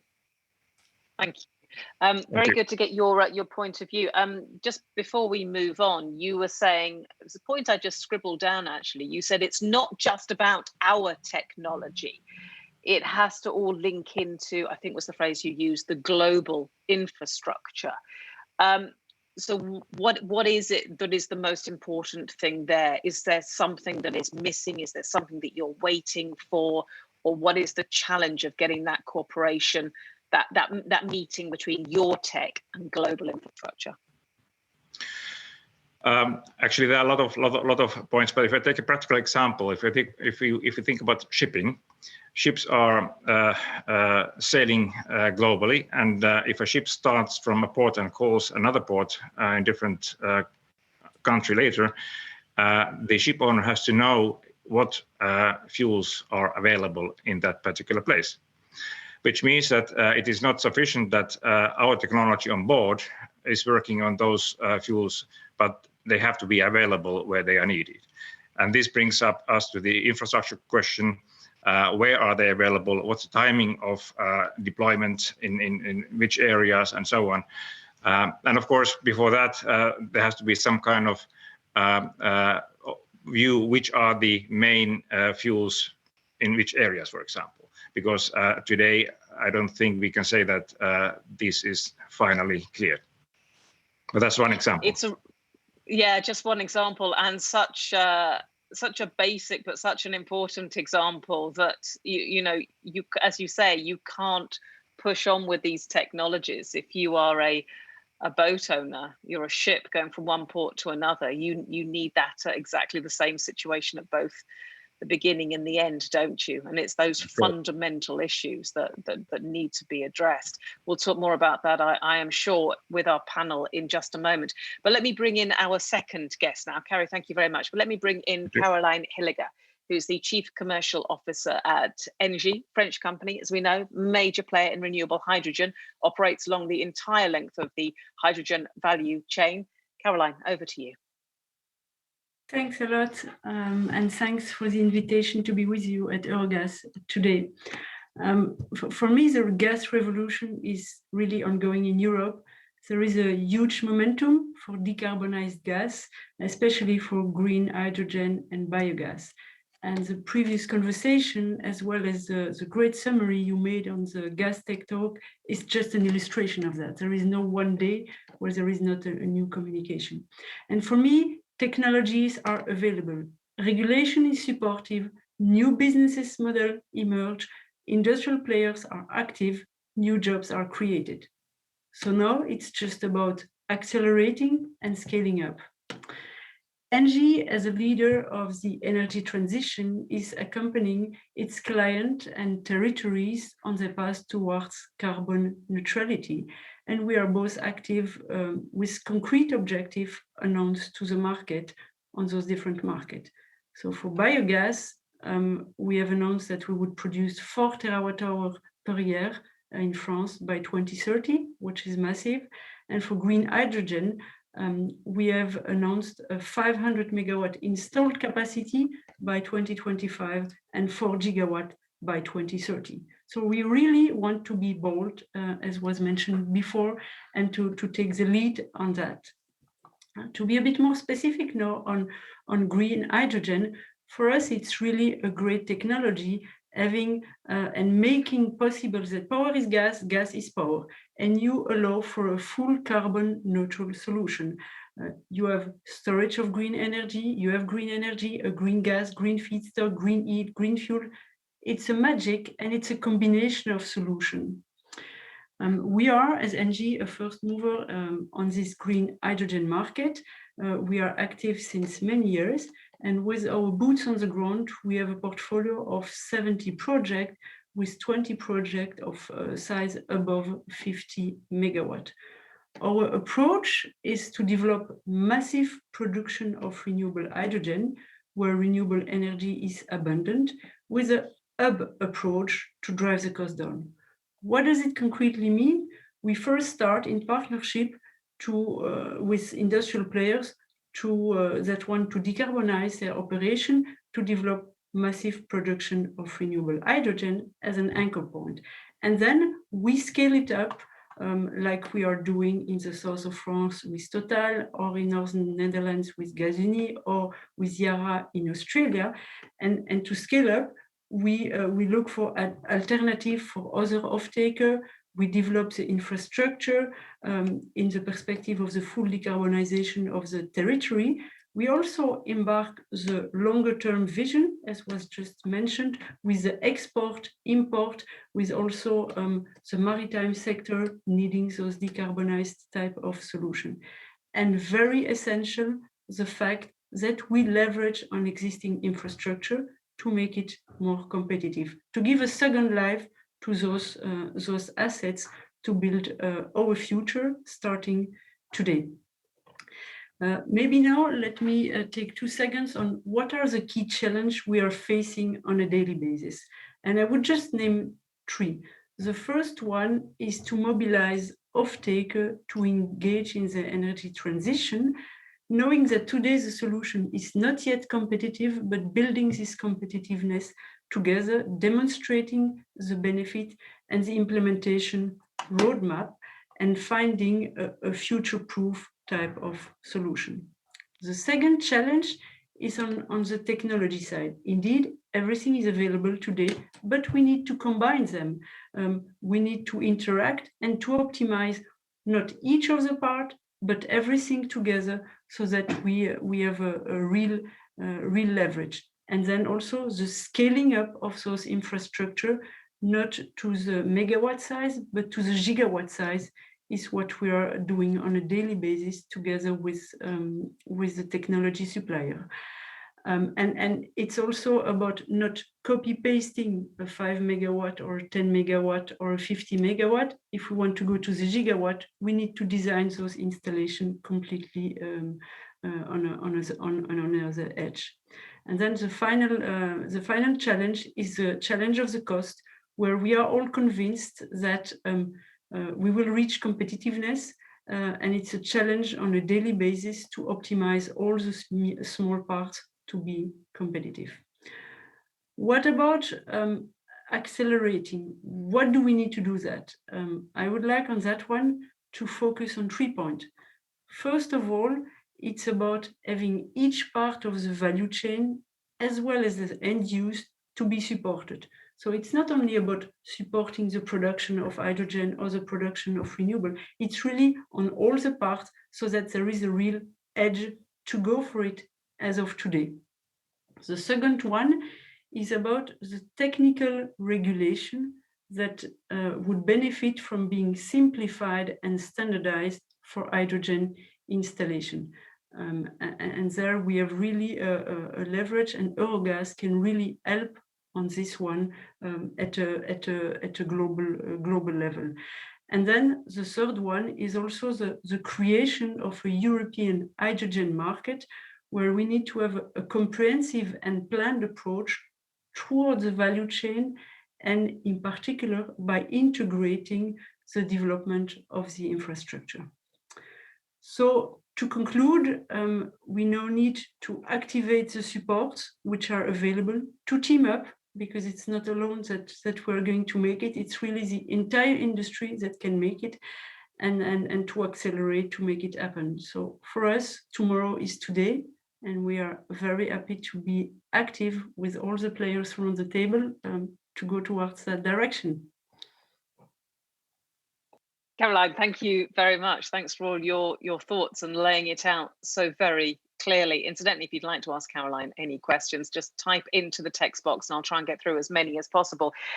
You talked a lot, Caroline, about accelerating and scaling up, and you talked about what was needed.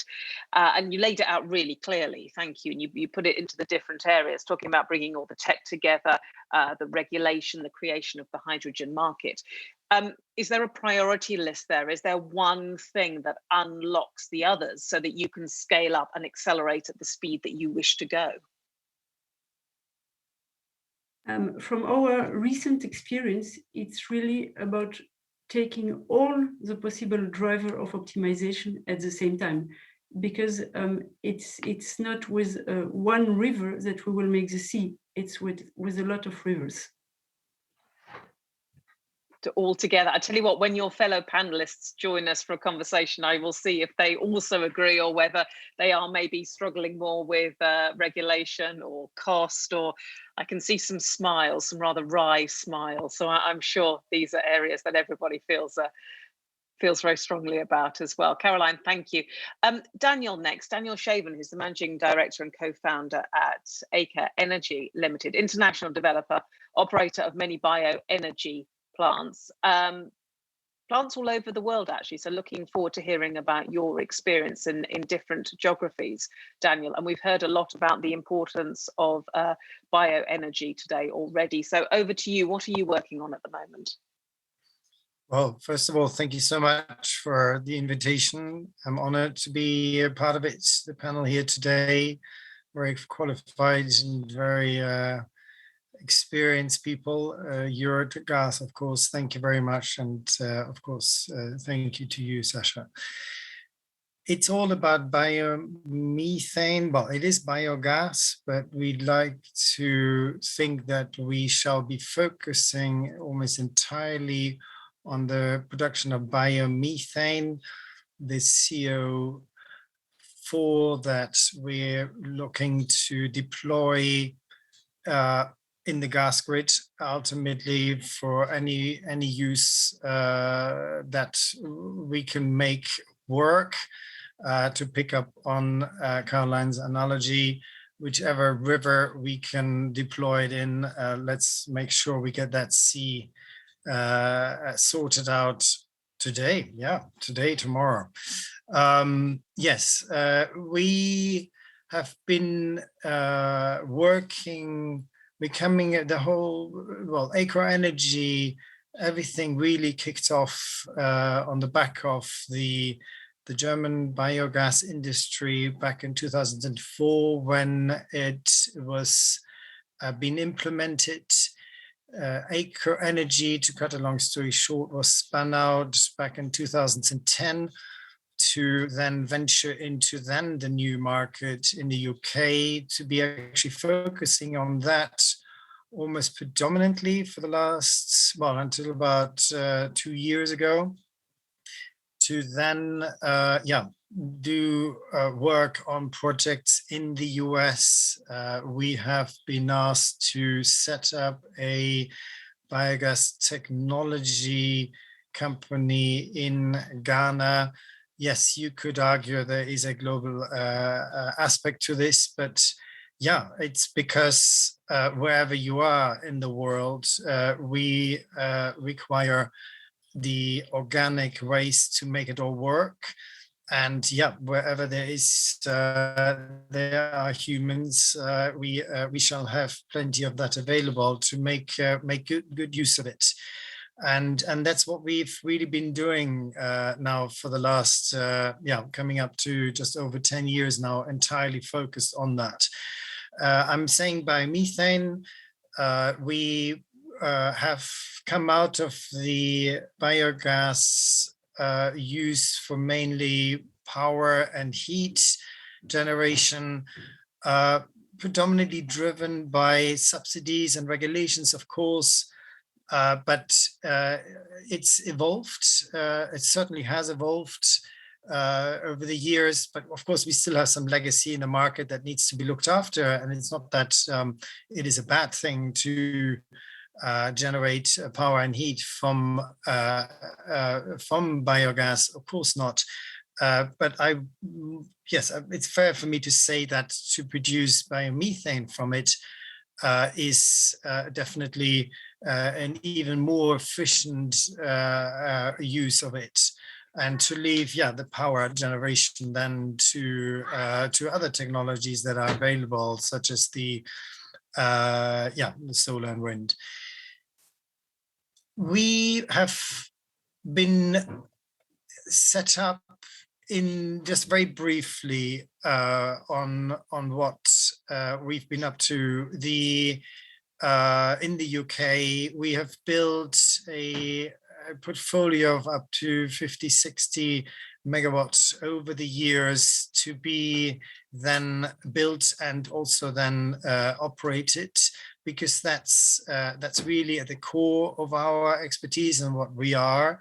We are operators. We look after the plants. We don't just have them implemented and then make sure someone's feeding it for a couple of years and then we run off. We are here to actually look after them for the foreseeable future. And I'm very pleased to say, and actually that gives me a good point in my very brief presentation to apologize for maybe my rather leisurely attire. I'm in the middle of a transaction going through that right now, where 110% of my time is required, because we are very pleased to have joined forces with a US-based investment company that is looking to expand its biogas, biomethane, investment into Europe. And they've chosen to partner with us on that. So if you want, in a sense, we've been quite active on the British Isles. We're going back to the rest of Europe to make it all happen.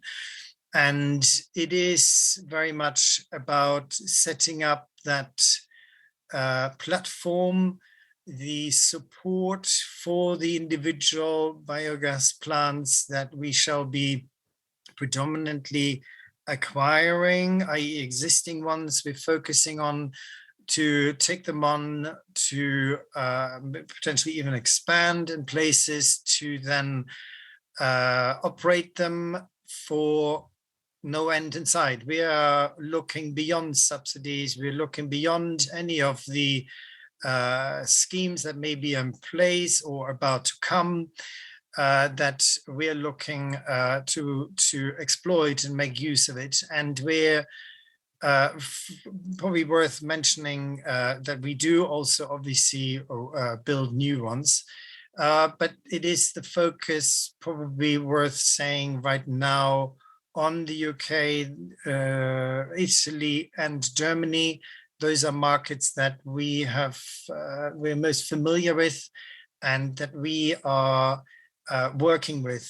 And that really quite well leads me on to the challenges that we face, which is that as opposed to maybe technologies such as the solar and wind, probably the most dominant force in the renewable sector, is the slight difference is that it's not got so many more layers to work on, but every single one of them has got its own life and it's got its own local economy to fit in and to improve, which has unfortunately or fortunately, whichever way you want to put it, depending on the time of the day, the week, you catch me on, people involved that are looking after the plant, that have to make sure that you are feeding it appropriately, and that make sure that you're adhering to the rules and regulations to make sure it's within the parameters of the regulations to deal with it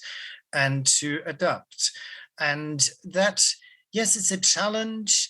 Of course, we'd like to think that we know how to master it. Once you've been doing it a few years, you are getting familiar with how to find solutions, how to manage those risks. I'm not saying that there aren't any, of course there are.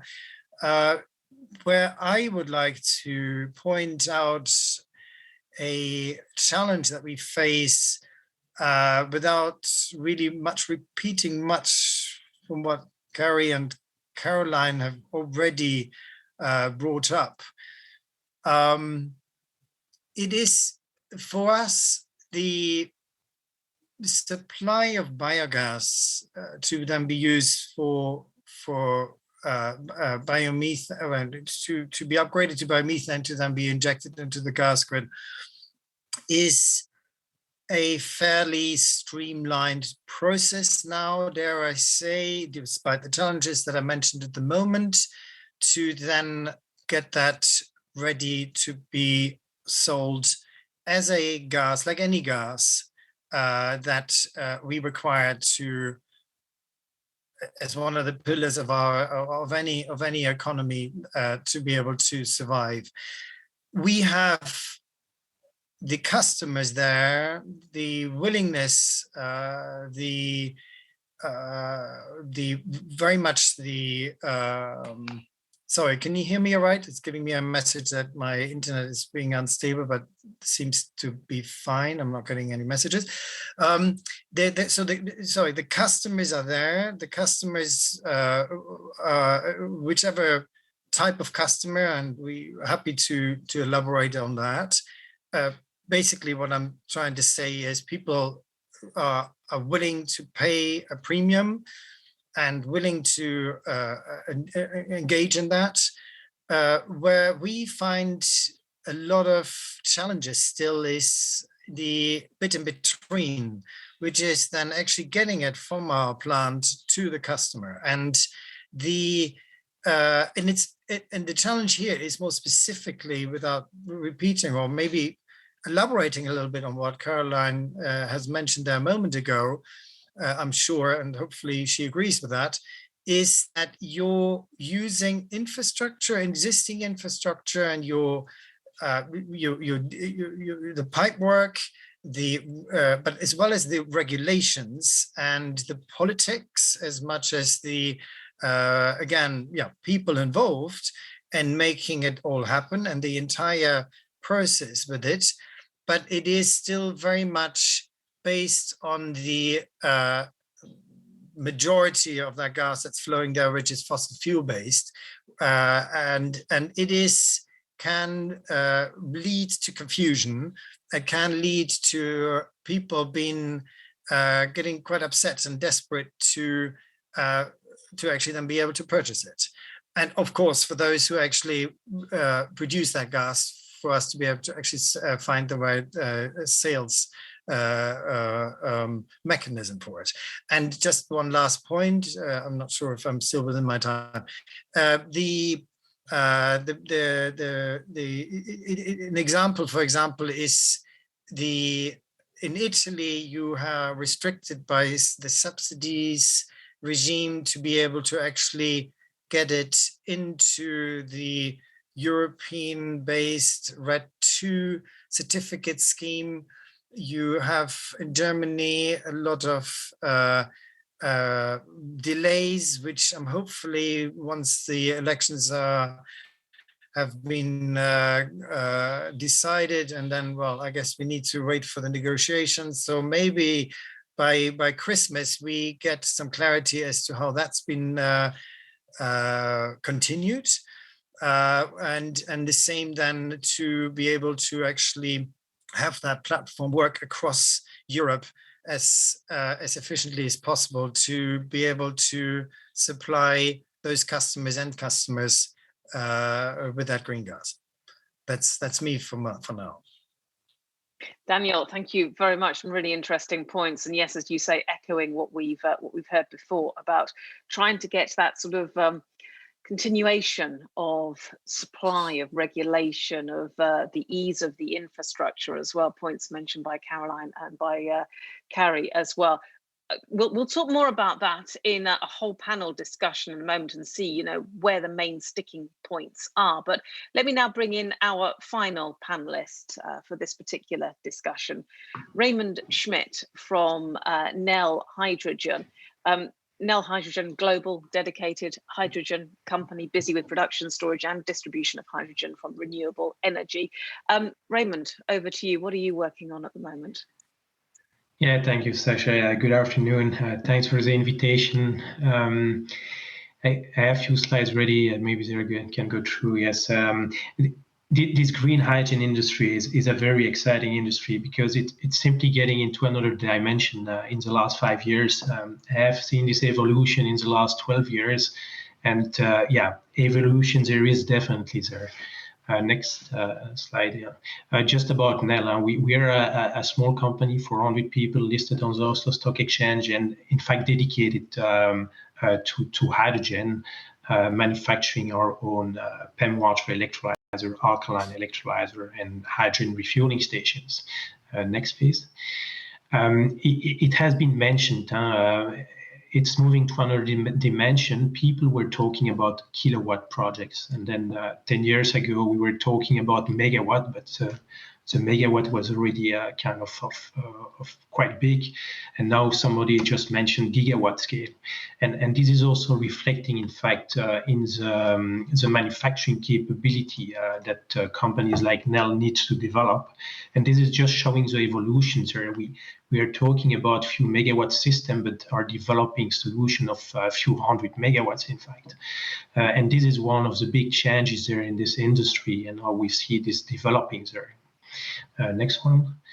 And it's important to show actually that this industry delivers some equipment. It was mentioned that there is technology existing, and this is in fact true. This technology has been used for other applications and is now at the core of this energy transition and to decarbonize our economy.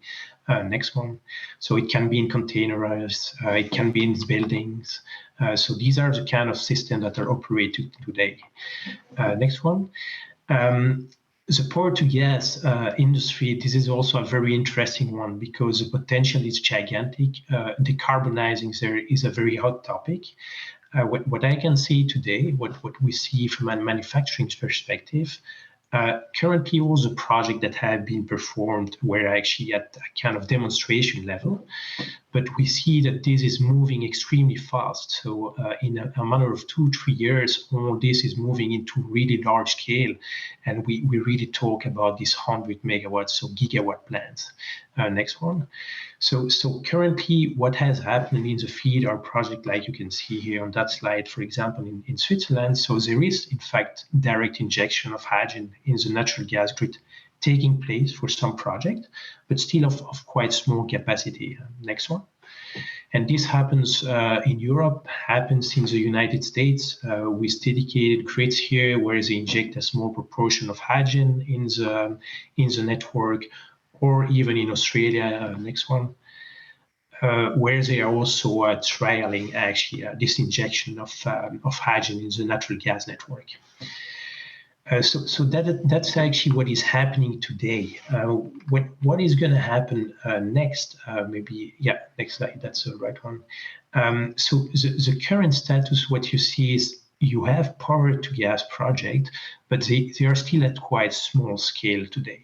So you see that these utilities and actors are still in a learning curve to try to understand how this hydrogen can fit into their energy mix and how they can facilitate this in their current business model.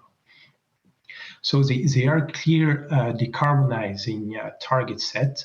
And this is in many geographies, and this is very good too, because this is pushing actually this faster implementation of green hydrogen. This has also been a pretty big change over the last decade to see how this was evolving and how these mentalities were evolving. Politics, this has been mentioned very often in the last presentation in other conferences too. We really see that there are some supporting mechanisms put in place, and this is very encouraging. I'm thinking about this supporting scheme like IPSI or Innovation Fund. We see also some other ones like this renewable energy directive that wants to raise the share of renewables. We see this introduction of a specific target for the production of renewable fuels of non-biological origin. So there is really a willingness to see how you can incentivize the industry there to invest in green hydrogen project.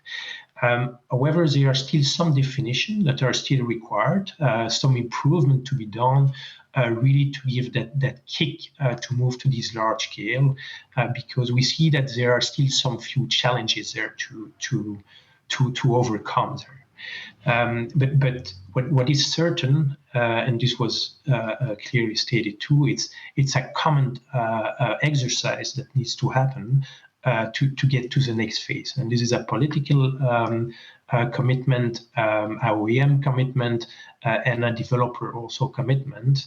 And all these together allows you to move to the next stage, to have the political framework in place, as well as the technology and the developers ready to invest in these projects. The next point I mentioned here is also the current infrastructure, which can be used, in fact, for blends.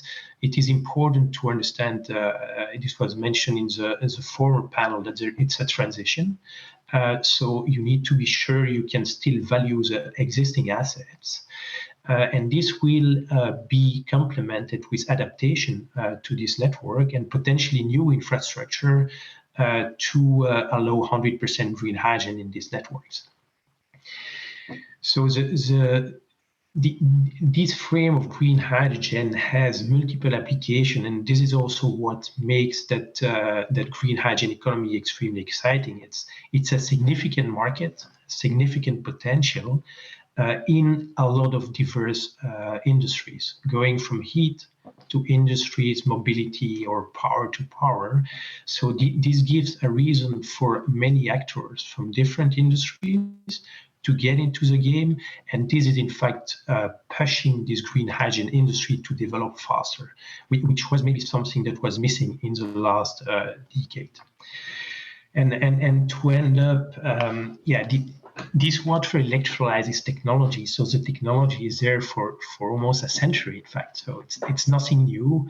In the 20s, you had, in fact, water electrolyzer in the range of 100 megawatt, powered by green electricity. So this has been done. We don't reinvent the wheel on that side, but the whole setup like we have it today in our industry, this is kind of new. This willingness to decarbonize is new also. So to make this happen and get to the next stage, there is a real need for these economies of scale with more project, larger project. And this is also great to see that bigger actors are getting into that game because they have these muscles to make this happen there. And this needs to be completed with a supply chain that is following that process too, because it was a niche market before, so the requirements were not that high as today. Once you move to this 100 megawatt gigawatt, you need to rethink the way you approach your manufacturing process. And this is also a key point and driver to get to this green hydrogen economy and optimize, in fact, the supply chain.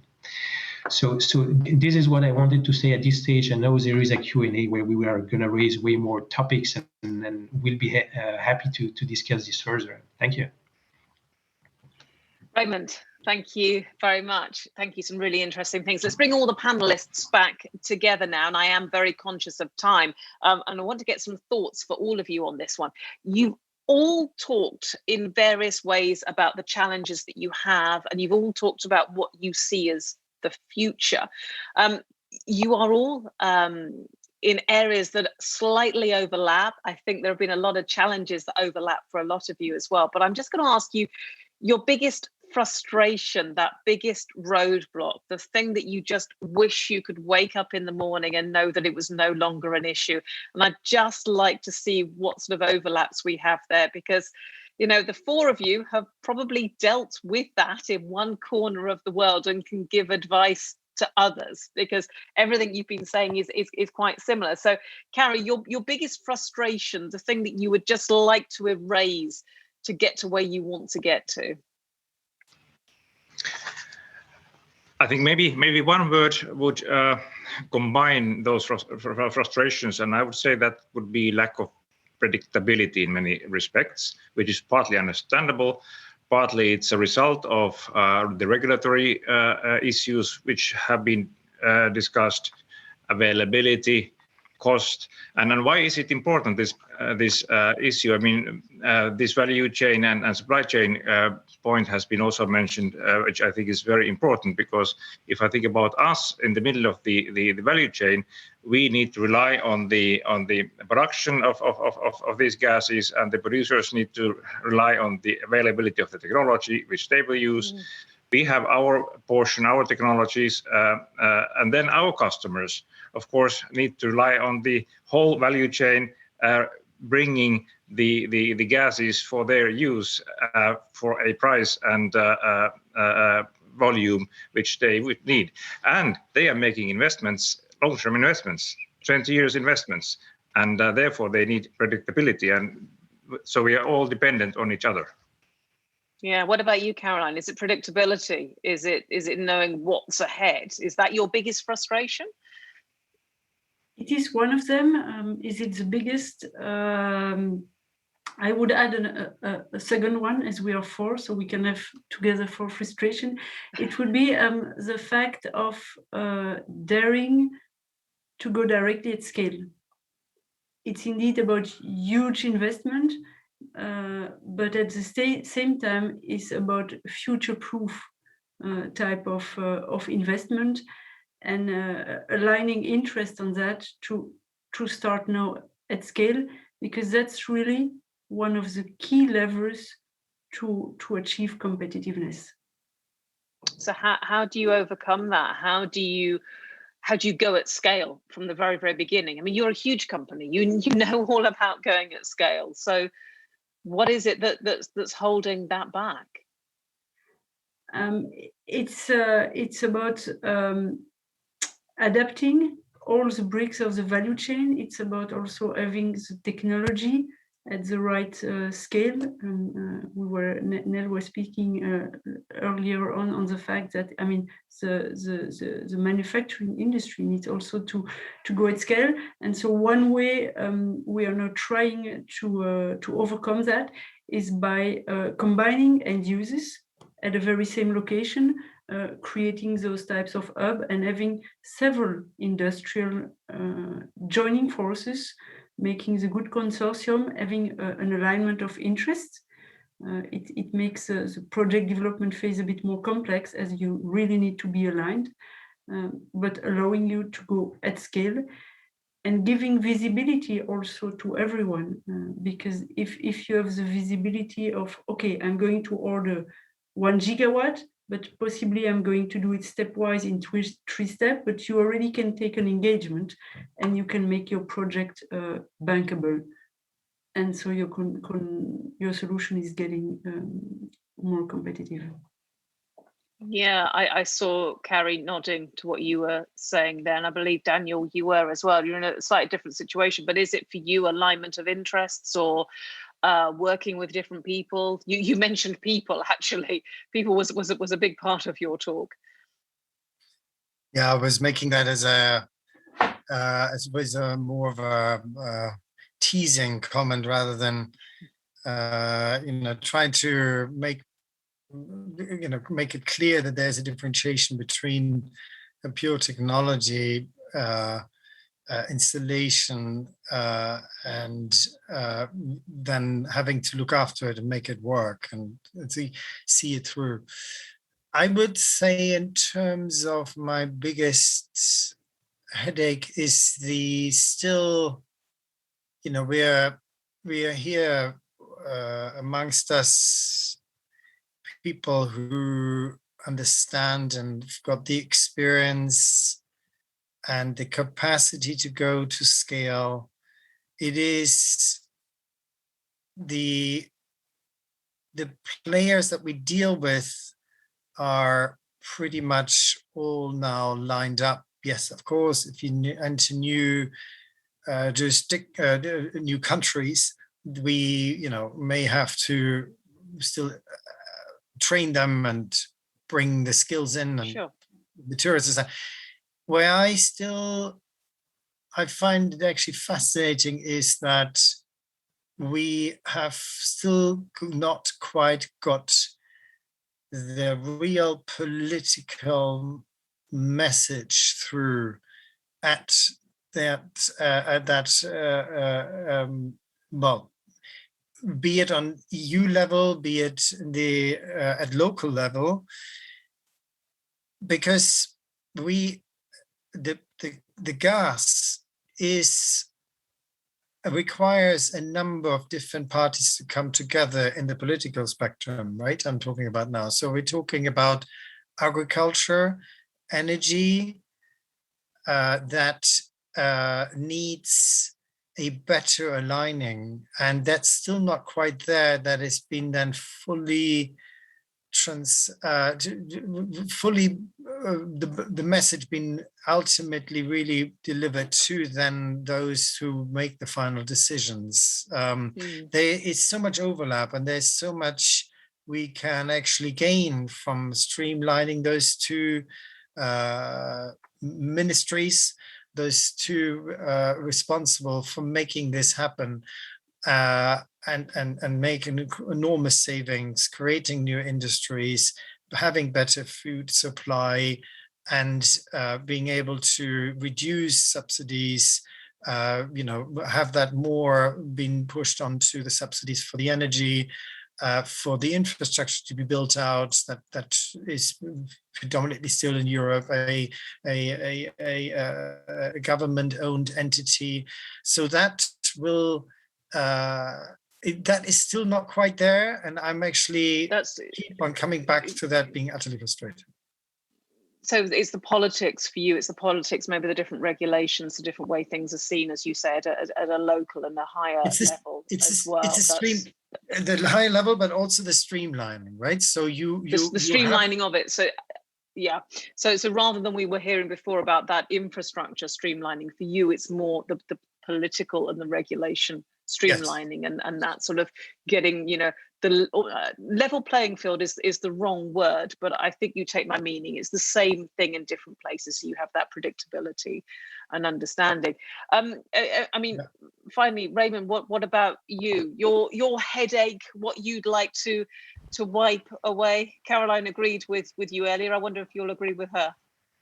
Yeah, the frustration is different depending where you position yourself on the supply chain. And so usually it flows back to the OEM or the frustrations there. My personal frustration I see over the last year is a lot of feasibility study, a lot of data to be provided to the market, which is transferring to very limited, real large-scale project, in fact, today. But from one side, you need to understand this because it's a long-term process that requires a lot of different points to align to make it happen. But this has been the frustration of OEMs in the last few years, in fact. A lot there. We are very sadly out of time, but it has been really interesting to listen to you and to hear that actually, there are challenges that you have overcome and challenges that are still to be overcome, and some really interesting examples. And thank you for being so candid about where your particular place in the industry is at the moment and what you are dealing with. Kari Hietanen, Caroline Hilliger, Daniel Shaven and Raymond Schmidt, thank you all very much for joining us this afternoon. Thank you for making us part of your afternoon. Thank you. Thank you, Sasha. Ladies and gentlemen, thank you very much. Thank you very much, Sasha. It just leaves me now to hand back to James Watson at Eurogas to get his thoughts on what we've seen and heard and been listening to over the last couple of hours. James. Yeah, thanks very much, Sasha. It's been a great afternoon, and I think we've really heard some great information coming from different stakeholders. I think the panel that you had first with the mayors was really fantastic. I think it's really interesting to see the challenges that they're facing, how they're also trying to embrace the energy transition and deliver the new clean technologies that will be needed for their communities. And indeed, in Eurogas, very, very strong on that, the real community value that we see in developing these technologies here in Europe. And I think from Vasa and also the German mayor were very, very clear on how they see the benefits from gas technologies for their communities. The second panel was really fantastic as well. I mean, it's great to have the experts from the industry and hear the things that need to be done. And obviously, mobilising off-takers was picked up a lot, scaling up to gigawatt size. This was something that was mentioned a lot. And I think that in general, what I would say is that it's very clear that Europe has a lot of technology that we can deploy, that we are in the process of developing and growing here.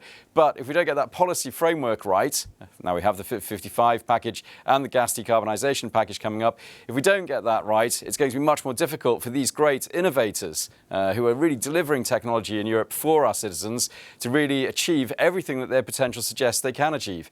So we have very strong hope that we will see through Fit for 55 and the gas decarbonisation package, that right framework being put in place. Not least the requirement for full approach to decarbonising gas. as we've heard in the speech from our president, we would like to see targets set in place for overall gas decarbonisation, as well as for the percentages of renewable gases that should be there in 2030. I'll go back to the original speeches and say, we need to start doing this yesterday. I really believe that we should be doing it now. We must deploy those technologies. And the benefits are, also to touch on what Maria Spiraki said, that we can actually have the possibility for exports as well as imports of energy, so that we become leaders in the trade of those technologies, not just in the consumption and deployment of them. Ladies and gentlemen, I'm not going to keep you much longer because, let's be honest, we have overrun slightly. I really must say thank you to Sasha. It's been fantastic moderation as usual, so really great job. Really great to have you back with us this afternoon. Great thanks to all the panellists. Really